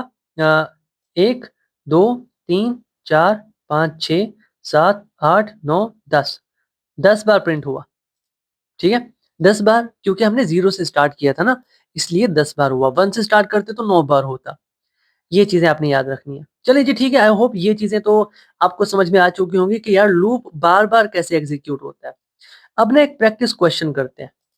मैं कहता हूँ कि मुझे ना 1 से लेकर 5 तक जो नंबर्स है ना उनका सम निकाल कर दो। 1 से 5 तक, वेरी इंपॉर्टेंट। तो पहले तो मुझे कंडीशन सेट करनी होगी। वो कह रहे हैं 1 से 5 तक, तो काउंटर वेरिएबल होगा 1, क्योंकि मेरा लूप 1 से स्टार्ट करना है। 5 तक तो मैं यहाँ पर सेट कर देता हूँ, आई जो है वो क्या होना चाहिए? <<6 होना चाहिए। <<6 का मतलब क्या होगा? कि आई की वैल्यू 5 पे आके स्टॉप हो जाएगी। दो बातें मैंने सेट कर दी। अब मुझे क्या चाहिए? मुझे सम चाहिए, ठीक है। तो यहाँ पर मैं एक सम वेरिएबल बना लेता हूँ, इंट भी कर लेते हैं, बल्कि बाहर इसको रख लेते हैं, इंट सम। और इसके अंदर कोई वैल्यू नहीं रख रहा, इसके अंदर आके मैं लिखता हूँ sum equals to sum plus i. अब मैंने आई क्यों लिखा, मेरी बात को गौर से समझिएगा, ठीक है। Why we are getting this error, the local variable may not have been initialised. ठीक है, तो यहाँ पर ना इसको इनिशियलाइज कर देते हैं 0 के साथ। वो कह रहा था कि इसे इनिशियलाइज आपने नहीं किया, तो हमने 0 से इनिशियलाइज कर दिया। 0 से कोई फर्क नहीं पड़ता। अब क्या होगा, जब पहली बार लूप चलेगा तो आई की वैल्यू है 1। अब कंडीशन चेक होगी कि 1 6 से लेस देन है, ऑब्वियसली लेस देन है, कंडीशन ट्रू हो जाएगी। हम यहाँ पर आ जाएंगे, सम की वैल्यू है 0, आई की वैल्यू कितनी है? 1 है, तो 0 प्लस 1, और 1 इसके अंदर स्टोर हो जाएगा सम के अंदर। आगे आएंगे, आई की वैल्यू में 1 का इंक्रीमेंट होगा, वापस आ जाएंगे। अब आई की वैल्यू 2 है, तो यहाँ पर सम के अंदर अब 1 स्टोर हो चुका था, प्लस 2 तो अब हो गया 3, और सम के अंदर वैल्यू हो गई 3। फिर से आई के अंदर 1 का इंक्रीमेंट होगा। अब जब हम वापस आएंगे, आई की वैल्यू कितनी हो जाएगी? 3 हो जाएगी, और सम के अंदर भी 3 स्टोर था, तो 3 प्लस 3 आंसर आ जाएगा 6, और 6 स्टोर हो जाएगा सम के अंदर। फिर से आई की वैल्यू में 1 का इंक्रीमेंट होगा, वापस आएंगे, आई की वैल्यू अब हो चुकी है 4, सम के अंदर कितना स्टोर हो चुका था? 6 स्टोर हो चुका था, तो 6 प्लस 4 आंसर आ जाएगा 10, और 10 इसके अंदर स्टोर हो जाएगा। फिर से आई के अंदर 1 का इंक्रीमेंट होगा, और आई की वैल्यू हो जाएगी 5। 5 भी 6 से छोटा है, तो हम इसके अंदर आ जाएंगे। अब सम के अंदर था 10, प्लस 5 कर दें तो ये हो जाएगा 15, 15 स्टोर हो जाएगा सम के अंदर। फिर आई की वैल्यू में 1 का इंक्रीमेंट होगा, आई की वैल्यू हो जाएगी 6। अब यहाँ पर जब आएंगे तो कंडीशन तो फॉल्स है, क्योंकि 6 से छोटा नहीं है, तो लूप टूट जाएगा। और जब ये लूप टूटेगा तो मैं सम के अंदर रखी हुई वैल्यू को आउटपुट में शो कर दूंगा। मैं चेक करूंगा कि सम के अंदर क्या आया है। तो यहाँ पर मैं शो कर देता हूँ, इसके अंदर सम इक्वल्स टू कुछ इस तरह से। चेक करते हैं कि क्या ये ठीक काम कर भी रहा है या नहीं। हमने सोचा कि 15 आएगा, और चेक करते हैं। तो यहाँ पर आके ना मैं कर लेता हूँ रन, और यहाँ पर देखिए हमारे पास क्या आ रहा है? 15 आ रहा है, बिल्कुल ठीक। मतलब हमने बिल्कुल ठीक किया। हमने जो रन किया अपने माइंड के तौर पे कि हाँ ये ऐसे चीजें रन हो रही है तो बिल्कुल ठीक हो रही हैं। चलिए, ये तो आपको समझ में आ गया कि हाँ चीजें कैसे वर्क कर रही हैं, लूप कैसे काम करता है, और कब लूप टूटता है। ठीक है, मैं चाहता हूँ कि एक बार ना आप इसको देख लो कि ये किस तरह से काम कर रहा है। ठीक है, ओके। ठीक है। अभी आपको व्हाइल लूप का कॉन्सेप्ट समझ में आ गया। एक और फाइल बना लेता हूँ, उसको कहते हैं लूप, और डू लूप कह देते हैं, ठीक है, क्योंकि हम डू करने वाले हैं। डू लूप डॉट जावा। मेरे नामों पे फोकस नहीं करना, मैं नाम कोई भी रख देता हूँ फाइल का, ठीक है। आप अपनी फाइल्स के नाम खुद से जो रखना चाहो रख लेना। तो पब्लिक स्टैटिक वाइड मेन कर लेते हैं। अब यहाँ पर आके ना दूसरी जो लूप है जो कि डू फाइल, उसके बारे में बात करते हैं, ठीक है। तो ये जो यहाँ पर मैंने कोड लिखा, बल्कि सिंपल सा पहले लिख लेते हैं ताकि चीज़ें समझ में आए। मैं ना एक काम करना चाहता हूँ, 1 से लेकर 10 तक ना काउंटिंग दिखाना चाहता हूँ आउटपुट में, 1 2 3 4 कुछ इस तरह से, ठीक है। तो उसके लिए मुझे काउंटर वेरिएबल चाहिए, जैसा मैंने आपको पहले बताया था, काउंटर वेरिएबल लगेगा। और मैं 1 से स्टार्ट करना चाहता हूँ, तो इसकी वैल्यू 1 होगी, ये काउंटर वेरिएबल। फिर आता है डू, ठीक है। यहाँ पर डू, ठीक है यही है। यहाँ पर आ गया डू। डू की अपनी एक बॉडी होती है, ये रही। इसके अंदर मैं फॉर एग्जांपल आई की वैल्यू को शो करना चाहता हूँ, system dot out dot print L n i, i की वैल्यू को मैं शो करना चाहता हूँ। उसके बाद हम लिख देते हैं वाइल, और यहाँ पर आ जाती है कंडीशन। कंडीशन में लिखता हूँ कि जब तक आई की वैल्यू लेस देन है 11 से, लेस देन 11 मतलब कितनी होगी, 10 तक, 1 से 10 तक कहने की बात कर रहा हूँ मैं। इसे कुछ और तरीके से भी लिख सकते हैं, बताऊंगा। तो यहाँ पर क्या डिफरेंस क्या है, अगर आप फोकस करो तो यहाँ पर होता था कि कंडीशन पहले थी, बॉडी बाद में थी। यहाँ पर बॉडी पहले है, कंडीशन बाद में है। अब डू वाइल को हम कहाँ यूज करते हैं, देखो वाइल लूप के अंदर अगर कंडीशन फॉल्स हो जाए तो उसकी बॉडी एग्जीक्यूट नहीं होती, लूप टूट जाता है। बट डू वाइल के अंदर भले ही कंडीशन फॉल्स हो, लेकिन एक बार लूप जरूर चलता है, क्योंकि कंडीशन को बॉडी के बाद चेक किया जाता है। तो पहले बॉडी एग्जीक्यूट हो जाती है, फिर कंडीशन को चेक किया जाता है। तो मतलब एक बार ये बॉडी जो है वो लाजमी एग्जीक्यूट होती है। तो हो सकता है आपके पास कोई ऐसा सिनेरियो आ जाए जहां पर कम से कम एक बार आपने लूप को चलाना हो, तो वहां पर ये चीजें आप चेक कर सकते हैं। ठीक है, जब मैं बार-बार चेक करता हूँ माइक को कि ये ऑफ ना हो जाए। ओके, तो एक काम करते हैं, आई की वैल्यू को शो करें। आई को क्यों शो कर रहा हूँ मैं बता देता हूँ। पहली बार लूप चलेगा तो आई की वैल्यू 1 होगी। अब यहाँ पर एक चीज़ मिसिंग है। जी, कंडीशन है, काउंटर वेरिएबल है, बट इंक्रीमेंट डिक्रीमेंट ऑपरेटर तो है ही नहीं। तो मैं आई प्लस प्लस कर देता हूँ। समझो, वरना ये लूप जो है वो कभी रुकता ही ना। ठीक है, आई होप आपको समझ में आ रहा होगा ये चीज़ें सारी। तो यहाँ पर आके ना, यहाँ पर आके अभी मुझे इसको रन करना है। जावा फाइल का नाम है do loop dot Java. Run करते हैं तो यहाँ पर देखें काउंटिंग आ गई हमारे पास 1 से लेकर 10 तक। यहाँ पर देखें 1 से स्टार्ट हो रही है, 10 तक जा रही है। ठीक है, ये रहा। आई होप ये कॉन्सेप्ट आपके क्लियर होते जा रहे होंगे। कुछ ज़्यादा मुश्किल भी नहीं है। वक्त दो थोड़ा, थोड़ा बैठो तो ये चीज़ें आपकी क्लियर हो जाएंगी, नो डाउट। ठीक है, ये तो हमें समझ में आ गया। अभी इसके अंदर काफ़ी सारे प्रैक्टिस क्वेश्चंस बन सकते हैं जो फ़िलहाल के लिए मैं छोड़ रहा हूँ, ठीक है? और अगर आप डिमांड करेंगे तो हर एक टॉपिक के लिए अलग-अलग प्रैक्टिस क्वेश्चंस हम आपके लिए लेकर आ जाएँगे, ठीक है? अभी क्योंकि वन शॉट रिकॉर्ड कर रहे हैं, तो मैं चाहता हूँ सारे बेसिक्स आपके क्लियर हो जाएँ। बाकी बच जाएँगे प्रैक्टिस क्वेश्चंस, तो वो तो हो जाते हैं, ठीक है? आप मुझसे कहोगे तो हम एक और वन शॉट रिकॉर्ड कर लेंगे आपके साथ बैठ के, ठीक है? ओके, डू व्हाइल भी आपको समझ में आ गया, ठीक है? अब तीसरा लूप जिसे हम बहुत ज़्यादा यूज़ करेंगे वो है for loop. For loop dot Java. For loop को बहुत ज़्यादा बार यूज़ किया जाता है, अभी समझ जाओगे क्यों यूज़ किया जाता है बहुत ज़्यादा बार। मान लो मुझे ना वही काउंटिंग दिखानी है 1 से लेकर 10 तक, तो मैं आ जाता हूँ फॉर में। यहाँ पर मैं काउंटर वेरिएबल बना लूँगा जो कि स्टार्ट होगा 1 से। फिर मैं कंडीशन सेट कर दूँगा कि आई की वैल्यू जब तक लेस देन है 11 से तब तक लूप को चलाओ, और हर बार आई की वैल्यू में 1 का इंक्रीमेंट करते जाओ। और ये है इसकी body, system dot out dot println, और आई की वैल्यू को शो कराओ, सिंपल। व्हाइल के अंदर अगर आए तो काउंटर वेरिएबल बाहर होता था, फिर कंडीशन होती थी, और फिर इंक्रीमेंट डिक्रीमेंट ऑपरेटर होता था। डू व्हाइल के अंदर आए, काउंटर वेरिएबल बाहर होता था, फिर इंक्रीमेंट डिक्रीमेंट ऑपरेटर होता था, और फिर कंडीशन। मतलब तीनों चीजें ना बिखरी हुई थी, अलग अलग। बट फॉर लूप के अंदर तीनों चीजें एक ही जगह पे हैं, counter variable, condition, increment decrement operator. And we are getting error क्योंकि हमने मेन मेथड यहाँ पर नहीं बनाया। अक्सर मैं भूल जाता हूँ यार। ठीक है, हमने मेन मेथड नहीं बनाया था, बट अब हमने बना लिया।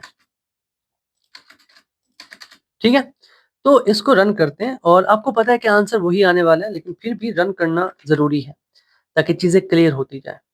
सो जावा, और फाइल का नाम है for loop dot Java. So now we have this output. 1 से लेकर 10 तक हमारे पास काउंटिंग आ रही है, ठीक है? तो इस तरह से फॉर लूप को आप यूज़ कर सकते हो। अब यहाँ पर ना एक प्रैक्टिस क्वेश्चन भी सॉल्व कर लेते हैं। मान लो हम ना यूज़र से एक नंबर लेते हैं, कोई भी रैंडम सा नंबर, और हमने उसका टेबल शो करना है यूज़र को। वही टेबल जो हम बचपन में पढ़ते थे, 2 1 2 2 2 4, वही चीज़ें हैं, ठीक है? तो कैसे करेंगे? तो सबसे पहले तो हम यूज़र से क्या लेंगे, एक वैल्यू लेंगे, इनपुट लेंगे। तो उसके लिए मुझे एक वेरिएबल चाहिए, तो मैं इंट नम कह देता हूँ। कोई भी वेरिएबल का नाम आप रख सकते हो, ज़रूरी नहीं है कि उसका नाम नम होगा। आपकी मर्ज़ी है, आप कोई भी नाम रख सकते हो, ठीक है? तो फिलहाल के लिए इसमें मैं कोई वैल्यू स्टोर नहीं कर रहा, मैं यूजर से वैल्यू लूंगा। अब उसके लिए मुझे स्कैनर का ऑब्जेक्ट चाहिए। Scanner S C equals to new scanner और इसके अंदर सिस्टम डॉट इन, इस तरह से। ये हमारे पास स्कैनर ऑब्जेक्ट है, क्योंकि इनपुट लेना है तो स्कैनर ऑब्जेक्ट का होना हमारे पास जरूरी है। उसके बाद इनपुट ले रहे हैं तो पहले मैसेज शो करना पड़ता है, ठीक है। तो हम कहते हैं एंटर अ नंबर। अब यहाँ पर एक चीज है, आई होप आपने पकड़ लिया होगा कि प्रिंट एलन यूज नहीं करते, प्रिंट यूज कर लेते हैं ताकि एक ही लाइन में आउटपुट इनपुट ले लें। फिर नम के अंदर मैंने इनपुट लेना है तो S C dot next int करेंगे, क्योंकि इंटीजर में हम वैल्यू ले रहे हैं, ठीक है। अब इसको यहाँ से कट कर देता हूँ यार, ताकि स्क्रीन थोड़ी साफ हो जाए, ठीक है। अब यहाँ पर मुझे क्या करना है, मुझे टेबल शो करना है, ठीक है ना। मुझे फॉर लूप यूज करना होगा, बार बार मुझे दिखाना है। अब यहाँ पर टेबल कहाँ से स्टार्ट होता है, two one, the two one से स्टार्ट होता है, तो काउंटर वेरिएबल स्टार्ट होगा 1 से, इक्वल्स टू 1। कहाँ तक लेके जाना है, 10 तक, तो मैं लिख देता हूँ आई लेस देन इक्वल टू 10। हाँ, एक ये तरीका भी है, जरूरी नहीं है कि आप हर बार लेस देन 11 करें और वो 10 पे आके स्टॉप हो जाए। आप लेस देन इक्वल टू 10 भी कर सकते हैं। अब लेस देन इक्वल टू 10 का मतलब ये है कि आई की वैल्यू दो जगहों पे चेक होगी। एक तो चेक होगी क्या आई छोटा है 10 से, और एक चेक होगी क्या आई बराबर है 10 के। तो 10 के बराबर भी होगा तब भी लूप चलेगा, ठीक है। उसके बाद आई प्लस प्लस कर देते हैं और ये इसकी बॉडी। अब यहाँ पर ना स्ट्रक्चर क्या होता है, मतलब फॉर एग्जांपल अगर यूजर 2 एंटर करता है तो स्ट्रक्चर क्या होगा, 2, फिर मल्टीप्लिकेशन का साइन होगा, फिर 1 होगा, फिर इक्वल टू का साइन होगा, फिर 2 1 द 2। मतलब ये एक पैटर्न होता है किसी भी टेबल का। तो मुझे मुझे पहले जो यूजर ने नंबर दिया है उसको शो करना है। तो मैं लिखता हूँ system dot out dot println, ln का यूज कर रहा हूँ ताकि न्यू लाइन में हमारे पास आउटपुट आता जाए। तो यहाँ पर सबसे पहले मैं नम की वैल्यू लिखूंगा जो कि मैं यूजर से ले रहा हूँ, ठीक है। फिर आता है मल्टीप्लिकेशन का साइन, तो मैं एक्स को यूज कर लेता हूँ, मैं प्लस लिखते जा रहा हूँ, ठीक है। कॉन्केटिनेशन मैंने आपको समझाया था। उसके बाद नम आ गया।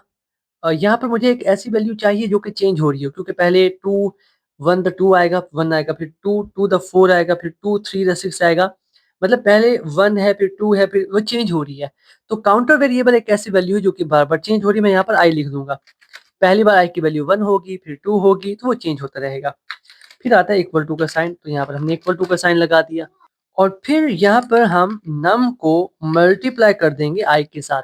अब देखो नम जो है वो हमने यूजर से लिया है, हो सकता है वो 2 हो सकता है वो 3 हो।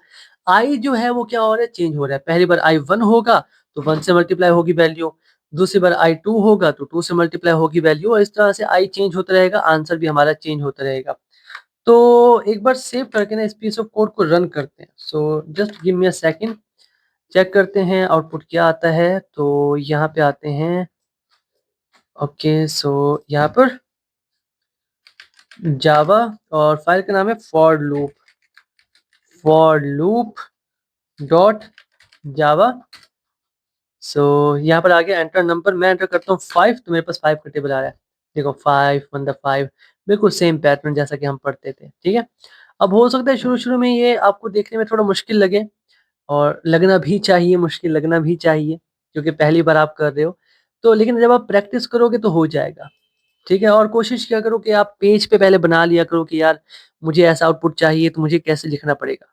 ये चीजें अगर आप साथ के साथ नोटिस करते जाओगे तो आपके लिए अच्छा होगा, ठीक है। ओके, चलें, ये तो हो गया कि फॉर लूप किस तरह से यूज करना है। लेट मी चेक कि इसके बाद मैंने कौन सा टॉपिक लिखा हुआ है जो कि हमने कवर करना था। हमने फॉर लूप कर लिया, और फॉर लूप के रिलेटेड कुछ प्रैक्टिस क्वेश्चंस करने हैं। देखते हैं, अगर टाइम ज़्यादा नहीं है तो हम कर लेते हैं, वरना नेक्स्ट वीडियो में हम प्रैक्टिस क्वेश्चंस काफ़ी ज़्यादा सॉल्व करेंगे। और ठीक है जी, काफ़ी सारी चीज़ें हम कवर कर चुके हैं, और लेट मी चेक कि कितना टाइम हो चुका है। 9:30 हो रहे हैं और रिकॉर्डिंग हो चुकी है, ठीक है, इतनी ज़्यादा भी नहीं हुई रिकॉर्डिंग, 1.5 घंटे की रिकॉर्डिंग हुई है अभी, ठीक है। तो इसके बाद ना कुछ प्रैक्टिस क्वेश्चंस हम सॉल्व कर लेते हैं, ठीक है। एक तो ये था, इसको मैं, अगर आप स्क्रीनशॉट लेना चाहते हैं तो ले लो, ठीक है, वरना वीडियो को पीछे करके ले लेना। मैं इसको हटाने वाला हूँ, ठीक है, मैंने इसको यहाँ से हटा दिया। अभी मेरे पास जो प्रैक्टिस क्वेश्चन है वो ये है कि मुझे ना 1 से लेकर 20 तक ये जो नंबर्स हैं, इनके अंदर जो इवन नंबर्स हैं उनका सम निकाल कर दो। दिस इज़ वेरी इंपॉर्टेंट, ठीक है। तो यहाँ पर कैसे करेंगे, मैं फॉर लूप का यूज़ कर लेता हूँ। लेकिन उससे पहले मैं एक सम नाम का वेरिएबल बना लेता हूँ और उसको 0 से इनिशियलाइज़ कर देता हूँ कि अभी इसके अंदर 0 वैल्यू है, ठीक है? फिर मैं यहाँ पर फॉर लूप का यूज़ कर लेता हूँ और काउंटर वेरिएबल मेरा कहाँ से स्टार्ट होगा? मैं कह रहा हूँ 1 से 20 तक, यहाँ तक 1 से 20 तक जितने भी इवन नंबर्स हैं, उनका मुझे सम चाहिए। तो i काउंटर वेरिएबल 1 से स्टार्ट होगा। फिर i तब तक चलेगा जब तक लेस देन इक्वल टू है 20 के, मतलब 20 तक लेके जाना है और फिर हर बार i की वैल्यू में 1 का इंक्रीमेंट होगा। तो ये तो मैंने अपना लूप सेट कर दिया, ठीक है? अब मुझे इवन नंबर कैसे मिलेगा? आपको याद होगा थोड़ी देर पहले हमने बनाया था कि इवन नंबर्स कैसे फाइंड करना है। तो उसके लिए हम इफ का यूज़ करेंगे। इफ जो भी i की वैल्यू है, जो भी i की वैल्यू है, उसका अगर हम मॉड्यूलस लें 2 के साथ और अगर आंसर इक्वल्स टू 0 आ जाए, तो इट मीन्स वो एक इवन नंबर होगा। पहली बार i की वैल्यू 1 होगी, 1 का मॉड्यूलस लिया जाएगा 2 के साथ, तो वो 0 के इक्वल तो आएगा नहीं क्योंकि 1 जो है वो एक ऑड नंबर है। फिर i की वैल्यू 2 होगी, जितनी बार लूप चलेगा i की वैल्यू इंक्रीज़ होगी और ये चीज़ें आप सीख चुके हो। तब मैं क्या करूँगा, सम के अंदर सम प्लस i कर दूँगा, मतलब जो भी i की वैल्यू होगी उसको ऐड कर देंगे। अब ये वर्किंग मैं पहले समझा चुका हूँ आपको, ठीक है? और यहाँ पर आके सिंपल हमने यही करना है, मतलब अगर तो इवन नंबर आ रहा है तब तो उसे ऐड करो, अदरवाइज़ ना करो। और फिर इस लूप से बाहर जाके जब इस लूप से बाहर निकलेंगे तो सम के अंदर हमारा आंसर होगा। तो system dot out dot println और यहाँ पर सम इक्वल्स टू मैं लिख देता हूँ सम, ठीक है? सेव करते हैं और एक बार ना यहाँ से इसको फिर से रन करते हैं and let's check Java for loop dot Java. तो हमारे पास आ रहा है 110, जो कि बिल्कुल ठीक है, बिल्कुल ठीक है। चेक करें, चेक कर लेते हैं, ठीक है? कौन-कौन से इवन नंबर्स आ रहे हैं हमारे पास? एक तो होगा 2, ठीक है?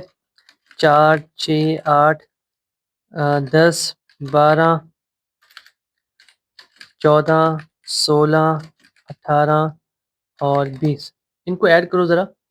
2 और 4 6, 6 और 6 12, 12 और 8 20, 30, 30 और 12 42 मतलब 42, 42 और 14 ये हो गए 56, 56 और 16 ये हो गए 72, 72 और 18 ये हो गए 90, 90 और 20 ये हो गए 110 और आउटपुट यही था हमारा। चेक कर लेते हैं, चेक कर लेते हैं। फिर से एक बार चेक करने में कोई हर्ज नहीं है। या ये हमारा होगा पहले से, हाँ 110 आ रहा है। ठीक है, मतलब हमारा कोड जो है वो बिल्कुल ठीक तरीके से काम कर रहा है। ठीक है? चलें जी, मैं इसको यहाँ से रिमूव कर देता हूँ। ओके, तो आपने सीखा कि हाँ, किस तरह से चीज़ें वर्क करती हैं। हमने वेरिएबल्स के बारे में पढ़ा, ठीक है? हमने कंडीशनल स्टेटमेंट्स के बारे में पढ़ा, हमने डेटा टाइप्स के बारे में पढ़ा, हमने उसके अलावा लूप्स को भी हमने कवर कर लिया, ठीक है? काफ़ी चीज़ें पढ़ी। हमने कुछ-कुछ प्रैक्टिस क्वेश्चंस भी सॉल्व किए। आई नो हमने कुछ ज़्यादा प्रैक्टिस क्वेश्चन सॉल्व नहीं किए बिकॉज़ ऑफ टाइम। तकरीबन 2 घंटे की वीडियो तो शायद होने वाली होगी, ठीक है? इतना वक़्त तो हम लगा चुके हैं। इसके अलावा भी कुछ और टॉपिक्स हैं जैसे कि ऑब्जेक्ट ओरिएंटेड प्रोग्रामिंग, ठीक है? और आप सोच रहे होंगे कि हमने फंक्शंस नहीं पढ़े, अगर आप कोडिंग जानते हो, तो फंक्शन का टॉपिक ना मैं ऑब्जेक्ट ओरिएंटेड प्रोग्रामिंग के साथ ही पढ़ाना सही समझता हूँ, क्योंकि वहाँ पर ठीक रहता है। यहाँ पर भी पढ़ सकते हो आप, नो डाउट, बट हम जब ऑब्जेक्ट ओरिएंटेड प्रोग्रामिंग को कवर करेंगे, वैसे तो हमारा कोर्स है ऑब्जेक्ट ओरिएंटेड प्रोग्रामिंग का, आप चाहो तो जाकर देख सकते हो, ठीक है? बट मैं सोच रहा हूँ कि इसके लिए भी हम एक कोर्स बनाएँगे ऑब्जेक्ट ओरिएंटेड प्रोग्रामिंग का, एक नया कोर्स जिसके अंदर आपको साफ वॉइस मिलेगी, ठीक है? और थोड़े कॉन्सेप्ट भी और मज़ीद क्लियर होंगे। इसके अंदर क्योंकि जावा 25 आया था तो मैंने सोचा कि यार एक वन शॉट बना देते हैं बिगिनर्स के लिए, जो कि ये समझ लें कि हाँ, जावा किस तरह से काम करती है। और आई होप आपने कुछ अच्छा खासा इससे सीखा होगा, ठीक है? और अगर आप चाहते हैं कि हम कुछ प्रैक्टिस क्वेश्चंस लेकर आएँ तो मुझे बताइएगा। हम 50-60 प्रैक्टिस क्वेश्चंस कर लेंगे वन शॉट में बैठ के। कमेंट सेक्शन में बता देना अगर आपको चाहिए तो बना लेंगे एक साथ बैठ के। तो अभी के लिए इतना ही जी। यही हमारा वन शॉट था और मैं भी थक चुका हूँ। तो मिलते हैं नेक्स्ट वीडियो में। तब तक के लिए keep connected and keep coding. Thank you.